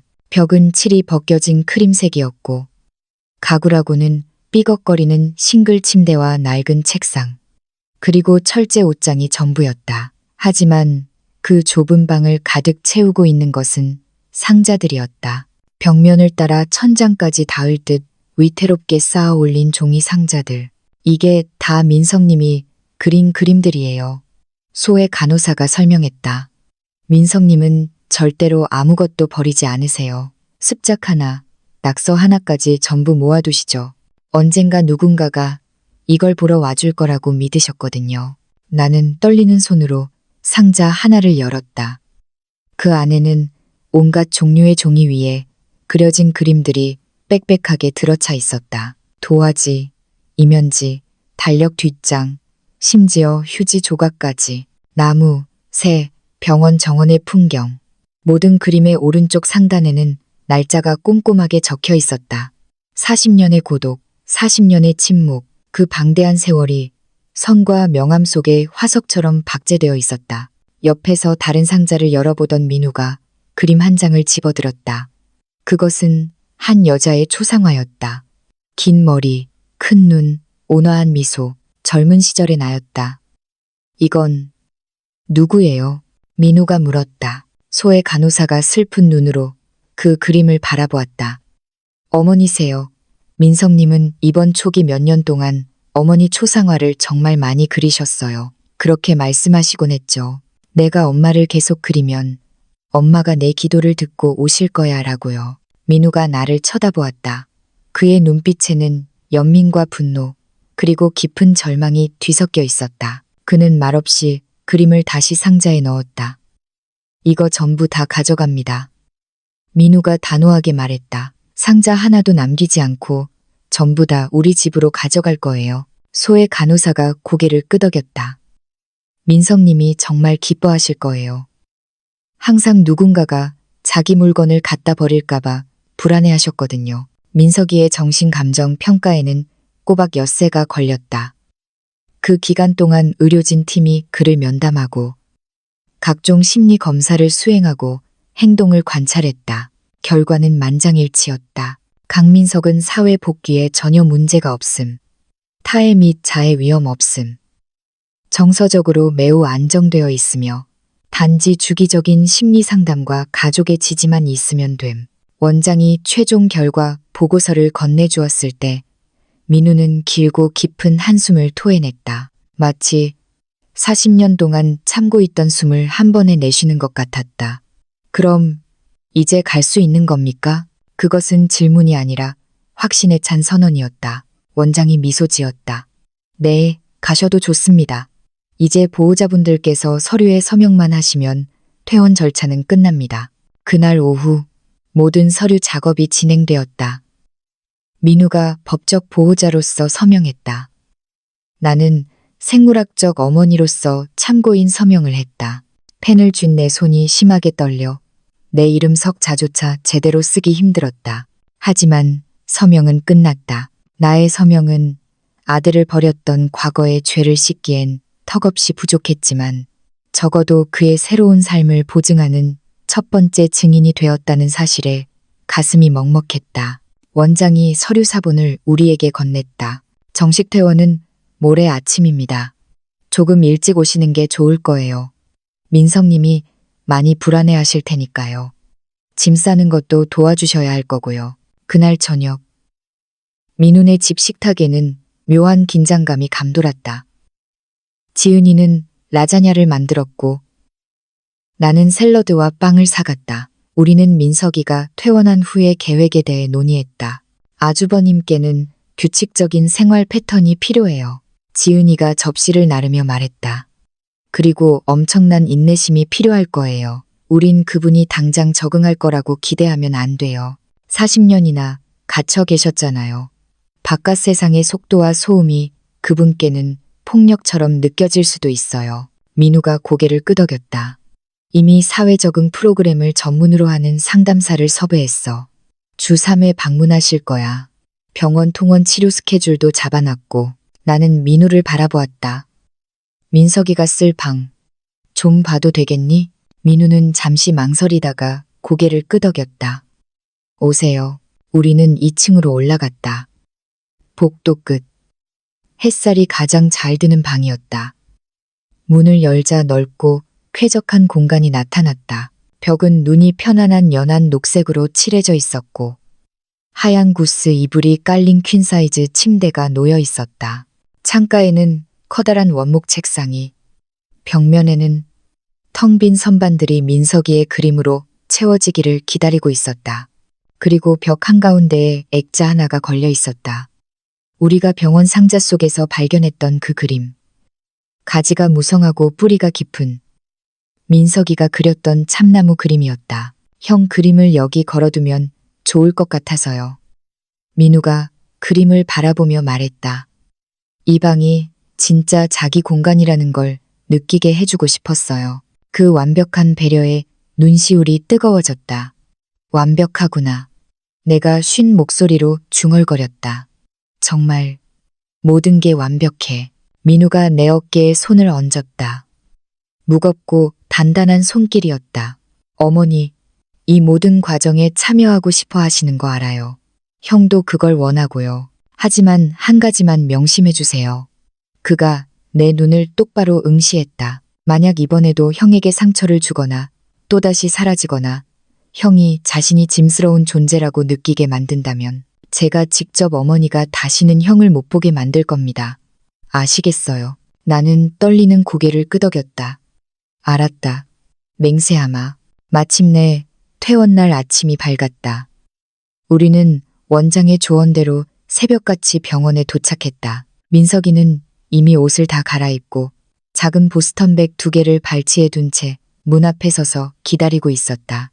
그 옆에는 소의 간호사가 서 있었다. 그녀의 눈가가 붉었다. 헤어지는 게 정말 힘드네요. 소혜 씨가 눈물을 닦으며 웃으려 애썼다. 5년 동안 가족보다 더 자주 본 분이라 마치 오래된 친구를 떠나보내는 기분이에요. 민석이가 그녀에게 다가가 서툴게 안아주었다. 고마웠어요. 소혜 씨. 초코 과자도 고마웠어요. 소혜 씨가 그의 등을 토닥였다. 건강하세요, 민성님. 그리고 혹시라도 힘든 일 있으면 언제든 병원으로 전화하세요. 제 번호 아시죠? 우리는 민석이의 그림 상자 16개를 차에 실었다. 트렁크가 꽉 차서 뒷좌석까지 상자로 가득 찼다. 민석이는 민우와 함께 뒷좌석에 앉아 상자들 사이에 끼어 앉았다. 차 문을 닫기 전 민석이는 병원 건물을 오랫동안 올려다보았다. 쇠창살이 쳐진 창문들, 매일 걷던 정원의 오솔길, 연못, 마치 그 모든 풍경을 눈에 새기려는 듯했다. 괜찮으세요, 아주버님? 조수석에 탄 지은이가 뒤를 돌아보며 물었다. 민석이는 천천히 고개를 끄덕였다. 네, 그냥 작별 인사 중이에요. 아주 오래 살았던 집이니까요. 하지만 이제 진짜 내 집으로 가는 거죠? 출발하기 직전 원장이 나와서 배웅했다. 강민성님, 축복을 빕니다. 밖에서도 잘 지내실 거라고 믿어요. 민석이는 원장의 손을 잡고 인사했다. 돌봐주셔서 감사했습니다. 원장은 나를 바라보았다. 여사님, 아드님 잘 부탁드립니다. 잃어버린 시간을 사랑으로 채워주세요. 다시 시작하기에 너무 늦은 때란 없습니다. 나는 목이 메어 말없이 고개를 끄덕였다.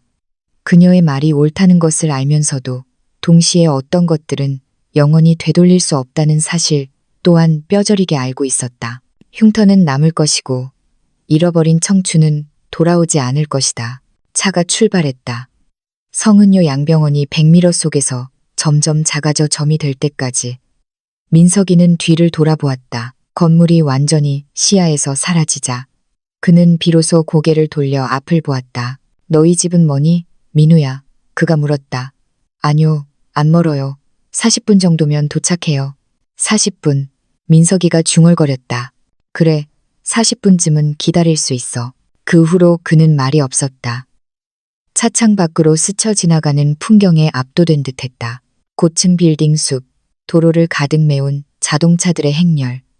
스마트폰을 들고 바쁘게 걸어가는 사람들. 40년 전 그가 떠났던 세상과는 너무나 달라진 미래 도시 같은 풍경이 그의 망막에 쏟아져 들어오고 있었다. 그가 갇혀있는 동안 세상은 빛의 속도로 변했고 그는 이제 막 타임머신에서 내린 시간 여행자였다. 마침내 민우의 집에 도착했다. 지은이가 현관문을 활짝 열었다. 어서 오세요, 아주버님. 집에 오신 걸 환영해요. 민석이는 차에서 내려 집을 올려다보았다. 2층 양옥집, 잘 가꿔진 화단, 현관으로 이어지는 돌계단. 예쁘다. 그가 감탄했다. 꽃이 있네. 집 안으로 들어선 민석이는 거실 한가운데 멈춰섰다. 그의 시선이 거실의 대형 TV, 푹신한 소파, 장식장의 가족 사진들을 훑었다. 물건이 정말 많구나. 그가 말했다. 요양원에는 이렇게 물건이 많지 않은데. 민우가 웃으며 말했다. 형, 뭐든 만져봐도 돼. 이제 여기 있는 건 다 형 거야. 여긴 형 집이니까. 민석이는 고개를 끄덕였지만 선뜻 아무것도 만지지 못했다. 자신이 이 공간의 평화를 깨뜨릴까봐, 자신이 이곳에 어울리지 않는 이물질일까봐 두려워하는 기색이 역력했다. 지은이가 그를 2층 방으로 안내했다. 문을 열고 들어선 민석이는 천천히 방 안을 둘러보았다. 침대, 책상, 그리고 벽에 걸린 자신의 그림. 그는 그림 앞으로 다가가 손끝으로 액자 유리를 쓸어내렸다. 내 거다. 그가 속삭였다.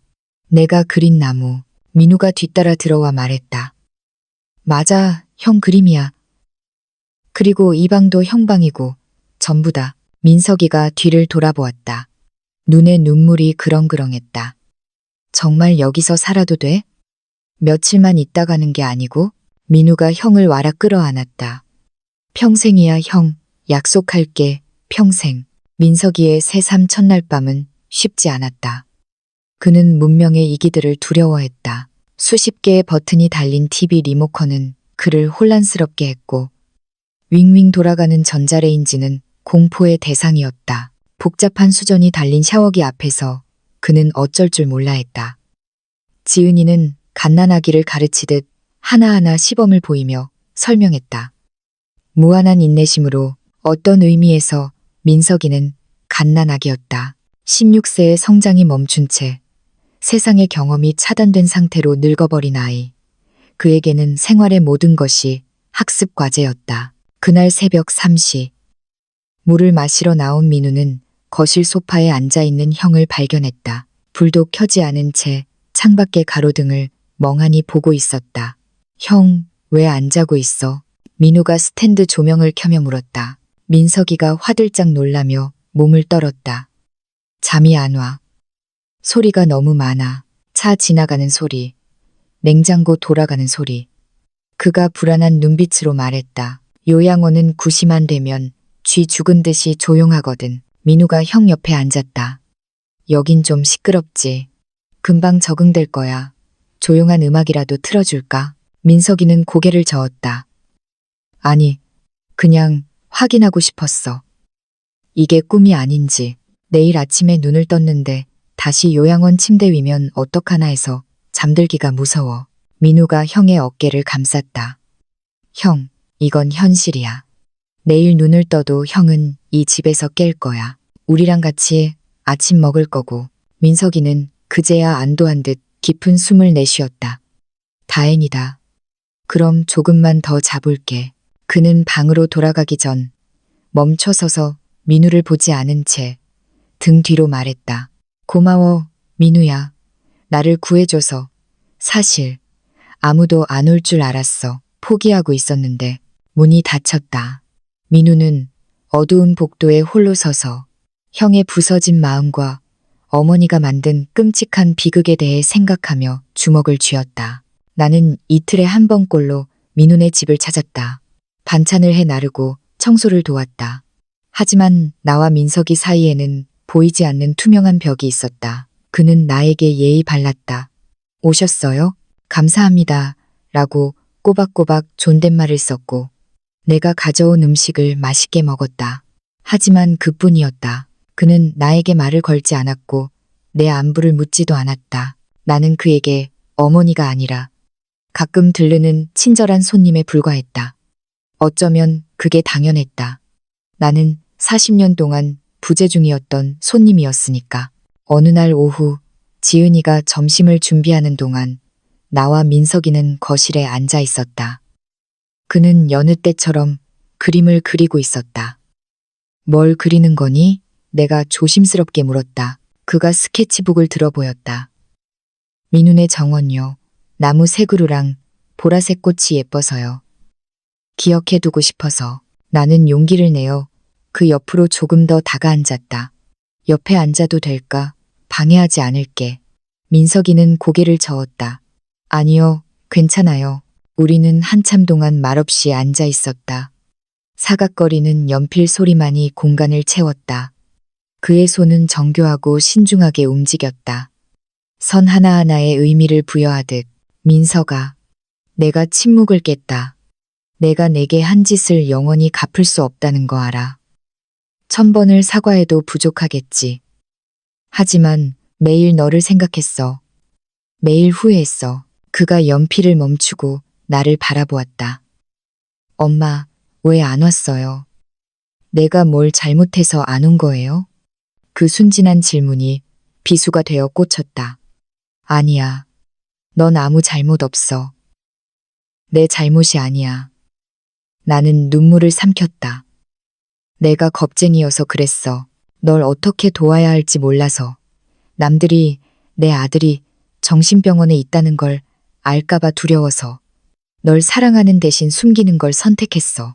용서받지 못할 죄를 지은 거야. 민석이는 다시 그림으로 시선을 돌렸다. 처음 몇 년은 매일 밤 울면서 엄마를 기다렸어요. 엄마가 아프거나 죽었을지도 모른다고 생각했어요. 왜냐면 엄마가 안 올 이유가 없다고 생각했으니까. 그가 덤덤하게 덧붙였다. 나중에 어른이 되고 나서야 알았어요.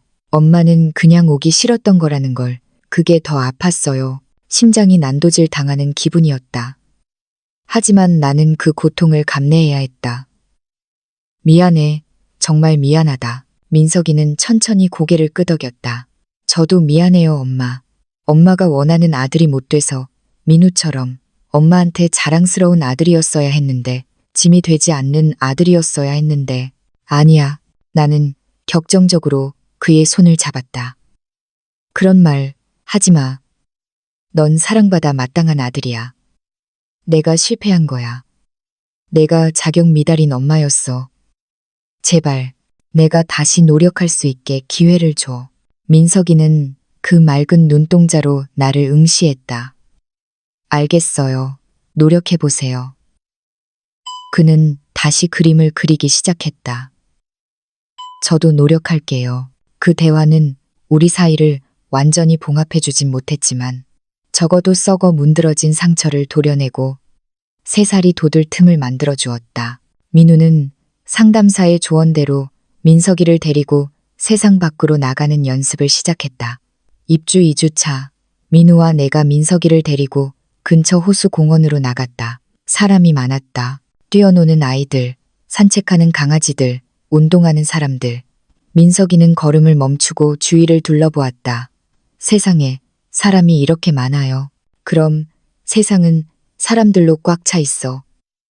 하지만 형, 말 걸기 싫으면 안 해도 돼. 그냥 구경만 해도 돼. 우리는 호숫가 벤치에 앉았다. 오리들이 물 위를 떠다니고 있었다. 저 오리들한테 빵 줘도 되니?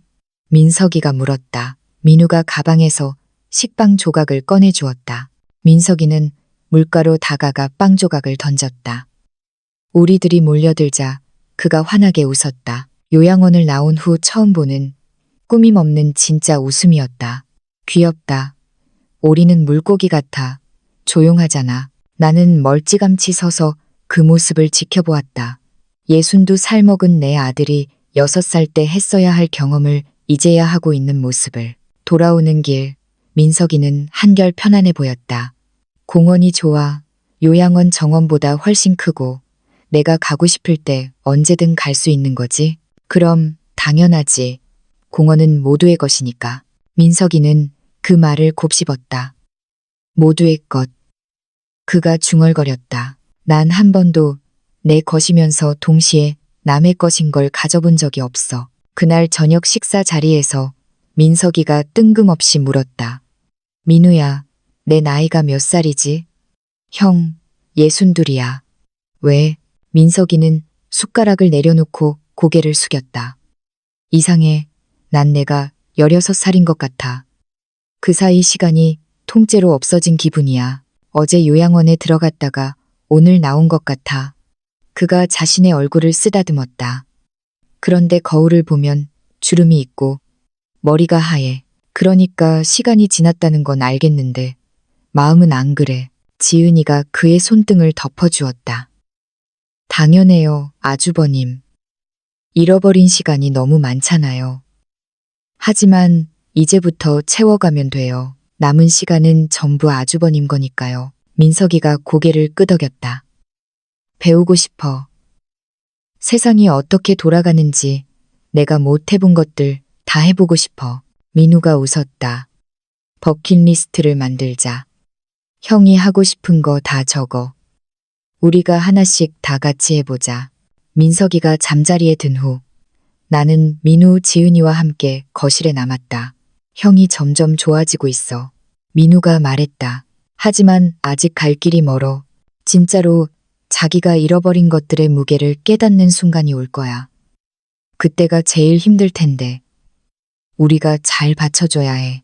나는 민우를 바라보았다. 고맙다, 민우야. 내 형을 위해 이렇게까지 해줘서. 넌 나보다 훨씬 훌륭한 사람이야. 민우는 씁쓸하게 웃었다. 어머니를 위해서 하는 거 아니에요. 착각하지 마세요. 그는 단호했다. 형을 위해서 하는 겁니다. 형은 행복할 자격이 있으니까요. 제가 지켜줄 겁니다. 어머니가 망친 형의 인생, 제가 다 복구해 놓을 겁니다. 나는 고개를 끄덕였다.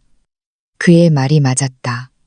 이것은 나를 위한 속죄의 쇼가 아니었다. 이것은 오로지 민석이를 위한 잃어버린 인간의 존엄을 되찾아주는 여정이었다.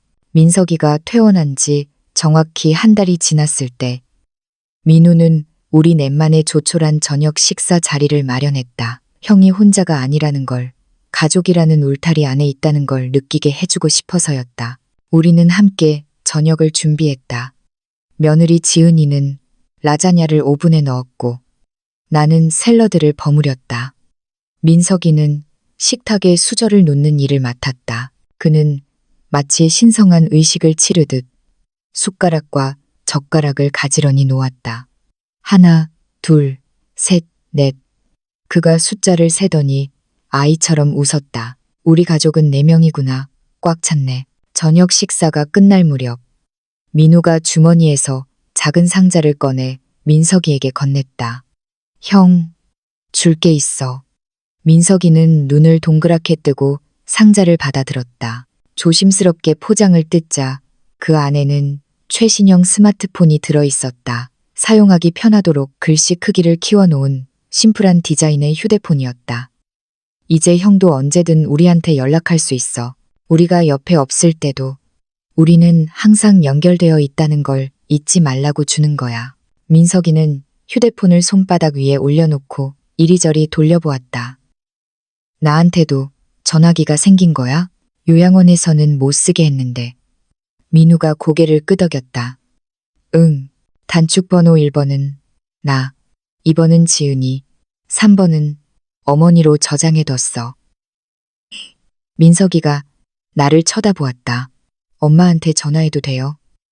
나는 목이 메어 간신히 고개를 끄덕였다. 그럼 되고 말고 새벽이라도 괜찮아. 언제든 받으마. 디저트로 지은이가 사온 초콜릿 케이크를 먹을 때였다. 민석이는 케이크를 아주 조금씩 떼어 입에 넣고 음미했다. 맛있다. 요양원에서는 생일 때만 케이크를 줬는데 그 말에 민우가 숟가락을 멈췄다. 형 생일이 언제야? 민석이는 잠시 기억을 더듬었다. 4월 12일. 벚꽃 필 때였어. 지은이가 핸드폰 달력을 확인하더니 소리쳤다. 어머, 3주 뒤잖아요. 세상에, 곧 생일이네요. 민석이는 손을 저었다. 아니야, 뭘 챙겨. 난 생일 같은 거 안 챙겨봐서 익숙하지 않아. 하지만 민우는 식탁을 짚으며 몸을 앞으로 숙였다. 안 챙겨봤으니까 챙겨야지. 형이 잃어버린 63번의 생일. 이제부터라도 다 찾아 먹어야지. 이번 생일은 무조건 성대하게 할 거야. 그날부터 비밀스러운 준비가 시작되었다. 지은이는 파티 용품점에서 은색과 흰색 풍선, HAPPI BITH 데이라고 쓰인 갈랜드를 샀고, 민우는 유명한 호텔 베이커리에 3단 딸기 케이크를 주문했다. 나는 미역국을 끓이고 잡채와 갈비찜을 준비하기로 했다. 민석이가 무엇을 좋아하는지조차 모르는 무심한 엄마였기에 나는 40년 전 그가 잘 먹었던 음식들을 기억해내려 했으며 마치 처음 요리를 배우는 사람처럼 밤새 레시피를 뒤적였다. 4월 12일 아침. 민석이가 자는 동안 민우와 지은이는 거실을 꾸몄다. 천장에 풍선을 매달고 식탁에는 하얀 레이스 식탁볼을 깔고 꽃병을 놓았다. 민석이가 부스스한 얼굴로 2층에서 내려오다가 계단 중간에 멈춰섰다. 거실 풍경을 보고 얼어붙은 것이다. 이게 다 뭐야? 민우가 활짝 웃으며 말했다. 형 생일 파티장이지. 생일 축하해, 형. 민석이는 믿기지 않는다는 듯 천천히 내려와 풍선을 만져보고 꽃향기를 맡았다. 이게 다 나를 위한 거야? 지은이가 그를 안아주었다. 네, 전부 다 아주버님 거예요. 점심때가 되어 내가 도착했을 때 민석이는 현관까지 마중을 나왔다. 엄마, 저거 봐요. 풍선도 있고 내 이름 적힌 카드도 있어요. 그의 눈은 크리스마스 선물을 받은 아이처럼 반짝였다. 16세에 멈춰버린 그 아이의 시간이 오늘 비로소 다시 흐르기 시작한 것 같았다. 나는 가슴이 미어지는 것을 참으며 웃었다. 그가 놓친 수십 번의 생일, 끄지 못한 수백 개의 촛불, 받지 못한 축하들이 가슴을 찔렀다. 우리는 식탁에 둘러앉아 미역국을 먹으며 웃고 떠들었다. 민우가 어릴 적 이야기를 꺼냈다. 형 기억나? 우리 7살 때 이불로 텐트 만들고 놀다가 형이 무너져서 나 깔려 죽을 뻔했잖아. 민석이는 미간을 찌푸리며 고개를 갸웃거렸다. 기억이 안 나. 민우는 잠시 당황했지만 이내 웃으며 말했다. 괜찮아. 내가 다 기억하니까 내가 얘기해주면 돼. 그리고 앞으론 기억날 만한 일들을 같이 만들면 되니까. 상담사는 경고했었다. 장기시설 수용과 트라우마로 인해 민석의 어린 시절 기억이 파편화되거나 봉인되었을 수 있다고. 잃어버린 기억을 억지로 끄집어내는 대신 새로운 추억을 심어주는 것이 중요했다. 식사가 끝나고 케이크에 촛불을 켰다. 초는 딱 3개만 꽂았다.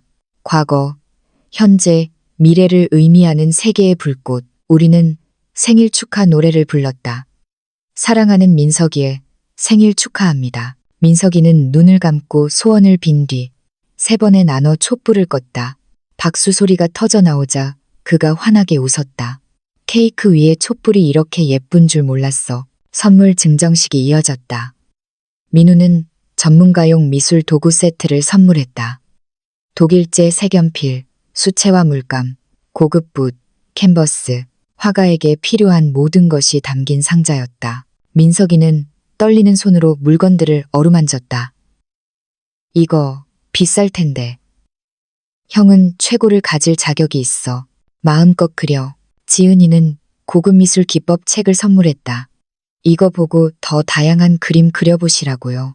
필요하면 문화센터 미술 수업도 등록해 드릴게요. 정말 나 학교처럼 수업도 들을 수 있어? 그럼요. 뭐든지요. 마지막으로 내가 선물을 건넸다. 작은 벨벳 상자였다.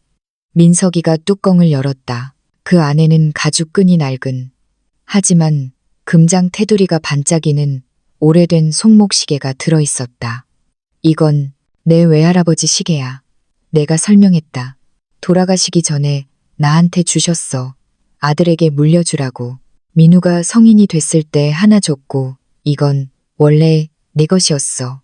45년 전에 줬어야 했는데, 이제야 돌려주는구나. 내 아들 물건을 주인에게 돌려주는데, 너무 늦은 건 없겠지. 민석이는 시계를 손목에 차 보았다. 약간 헐거웠지만 초침은 부지런히 움직이고 있었다. 아직 가고 있네요. 그가 말했다. 이 시계가 알려주는 것 같아요. 나한테도 아직 시간이 남았다고, 살아갈 시간이 있다고. 그날 밤, 파티가 끝나고 뒷정리를 한 뒤, 민석이는 선물 더미 속에 파묻혀 소파에 앉아 있었다. 내 인생 최고의 날이야. 그가 행복에 겨워 중얼거렸다. 그러다 문득 그가 손목시계를 만지작거리지며 민우를 불렀다. 민우야, 뭐 하나만 물어봐도 돼. 물론이지. 민석이가 잠시 망설이다가 나를 바라보며 입을 열었다. 왜 그동안 한 번도 안 왔어? 내가 달라서, 내가 문제가 있는 아이라서 그랬던 거야. 거실에 무거운 침묵이 내려앉았다. 민우는 나를 쳐다보았다. 이제는 내가 대답할 차례였다. 더 이상 피할 곳은 없었다. 나는 민석이 맞은편 바닥에 무릎을 꿇고 앉아 그의 눈을 똑바로 바라보았다. 아니야, 민석아. 네가 달라서가 아니야. 나는 끓어오르는 울음을 억누르며 말했다. 내가 비겁해서였어. 내가 겁쟁이라서, 엄마로서 실패했다는 걸 인정하기 싫어서 널 외면했어. 내 잘못을 고치려 하는 대신 너를 버리는 쉬운 길을 택했어. 핑계댈 수도 없고 용서받을 수도 없는 짓이었어. 나는 그의 무릎에 손을 얹었다. 하지만 이것만은 알아줘. 지난 40년 동안 단 하루도 편한 적이 없었어. 내 안에 어떤 부분은 매일 죽어가고 있었어. 내 아들을 잃어버렸다는 걸 알았으니까. 그리고 그게 전부 내 탓이라는 걸 알았으니까. 민석이는 나를 오랫동안 응시했다. 그 눈빛은 호수처럼 깊고 고요했다. 이내 그가 고개를 끄덕였다. 알겠어요. 이해해요. 그의 목소리는 믿을 수 없을 만큼 평온했다. 가끔은 도망치는 게 더 쉬울 때가 있으니까요. 나도 그랬거든요. 요양원에서 너무 힘들 때면 머릿속으로 도망쳤어요. 상상하고 꿈꾸고 현실을 외면했죠. 그래서 이해해요, 엄마. 그 단순하고도 위대한 용서 앞에 나는 무너져 내렸다. 나는 아이처럼 소리내어 울었고 민우가 다가와 우리 둘을 모두 안아주었다. 우리는 서로의 체온을 느끼며 비로소 깨진 조각들을 이어붙인 가족이 되었다. 비뚤어지고 상처투성이지만 그래도 가족이었다. 그로부터 3개월 후 민석이의 삶은 또 한 번 도약했다. 민우는 약속대로 구청 문화센터의 수채화 교실에 민석이를 등록해 주었다. 처음 며칠은 힘들었다. 낯선 사람들의 시선, 웅성거리는 소음, 질문에 대답해야 한다는 압박감 때문에 민석이는 집에 돌아오면 녹초가 되곤 했다. 하지만 그림을 그린다는 기쁨이 두려움을 이겼다. 어느 날 오후 수업을 마치고 돌아온 민석이의 얼굴이 상기되어 있었다. 오늘 친구가 생겼어. 그가 외쳤다. 이름은 수란 씨인데 70살이래. 그분도 꽃을 좋아해서 그림을 그리신대. 다음 주에 수업 끝나고 같이 커피 마시기로 했어. 민우가 환호하며 형을 안아 올렸다. 와, 우리 형 드디어 데이트 신청받은 거야. 대박이다. 민석이는 수줍게 웃었다. 데이트는 무슨, 그냥 친구야.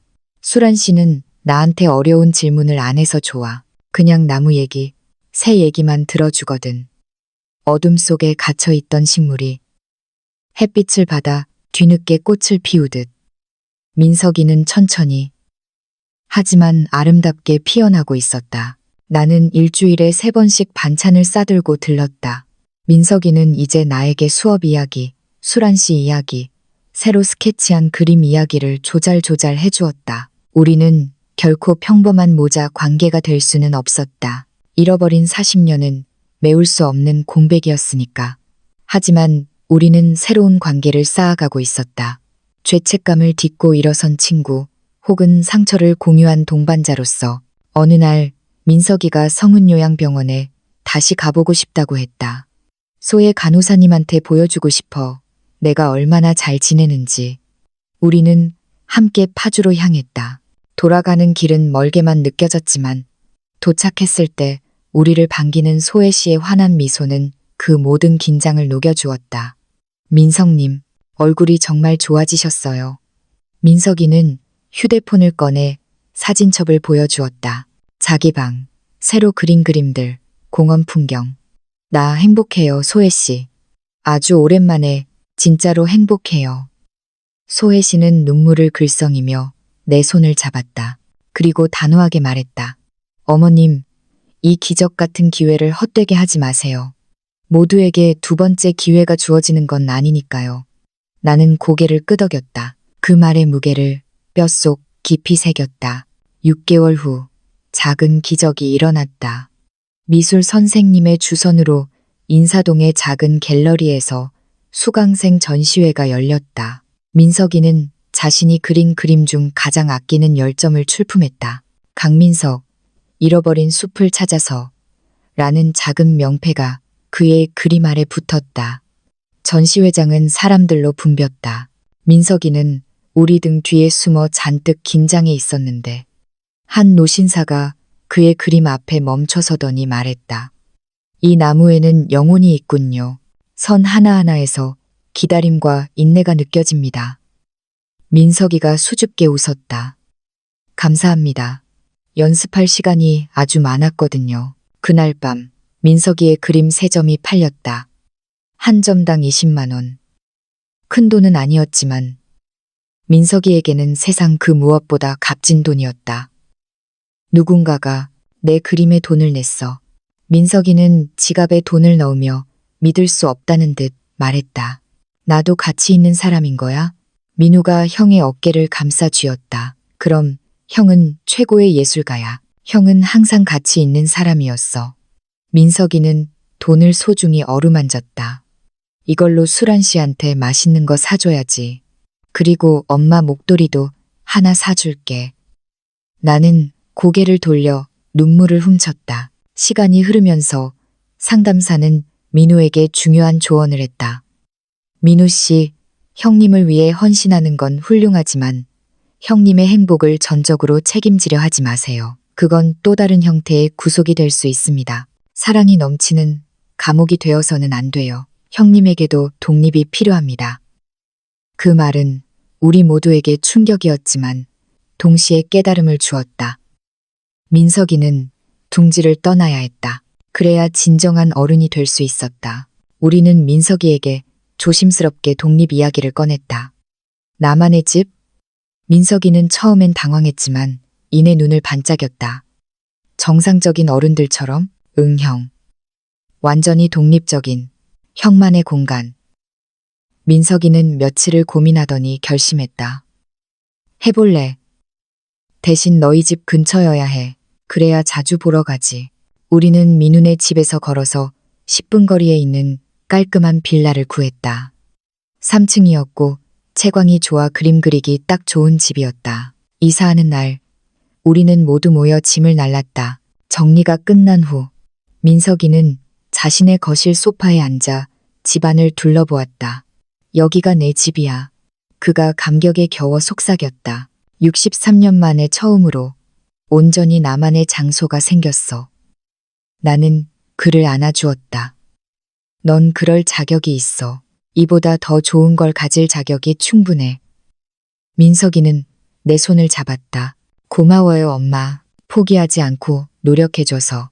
민석이가 독립한 지 6개월쯤. 지난 어느 늦가을 오후, 나는 그의 집을 찾았다. 현관문을 열자 은은한 원두커피 향과 유화, 물감 냄새가 섞여서 났다. 그것은 살아있는 삶의 냄새였다. 엄마, 왔어요? 커피 드실래요?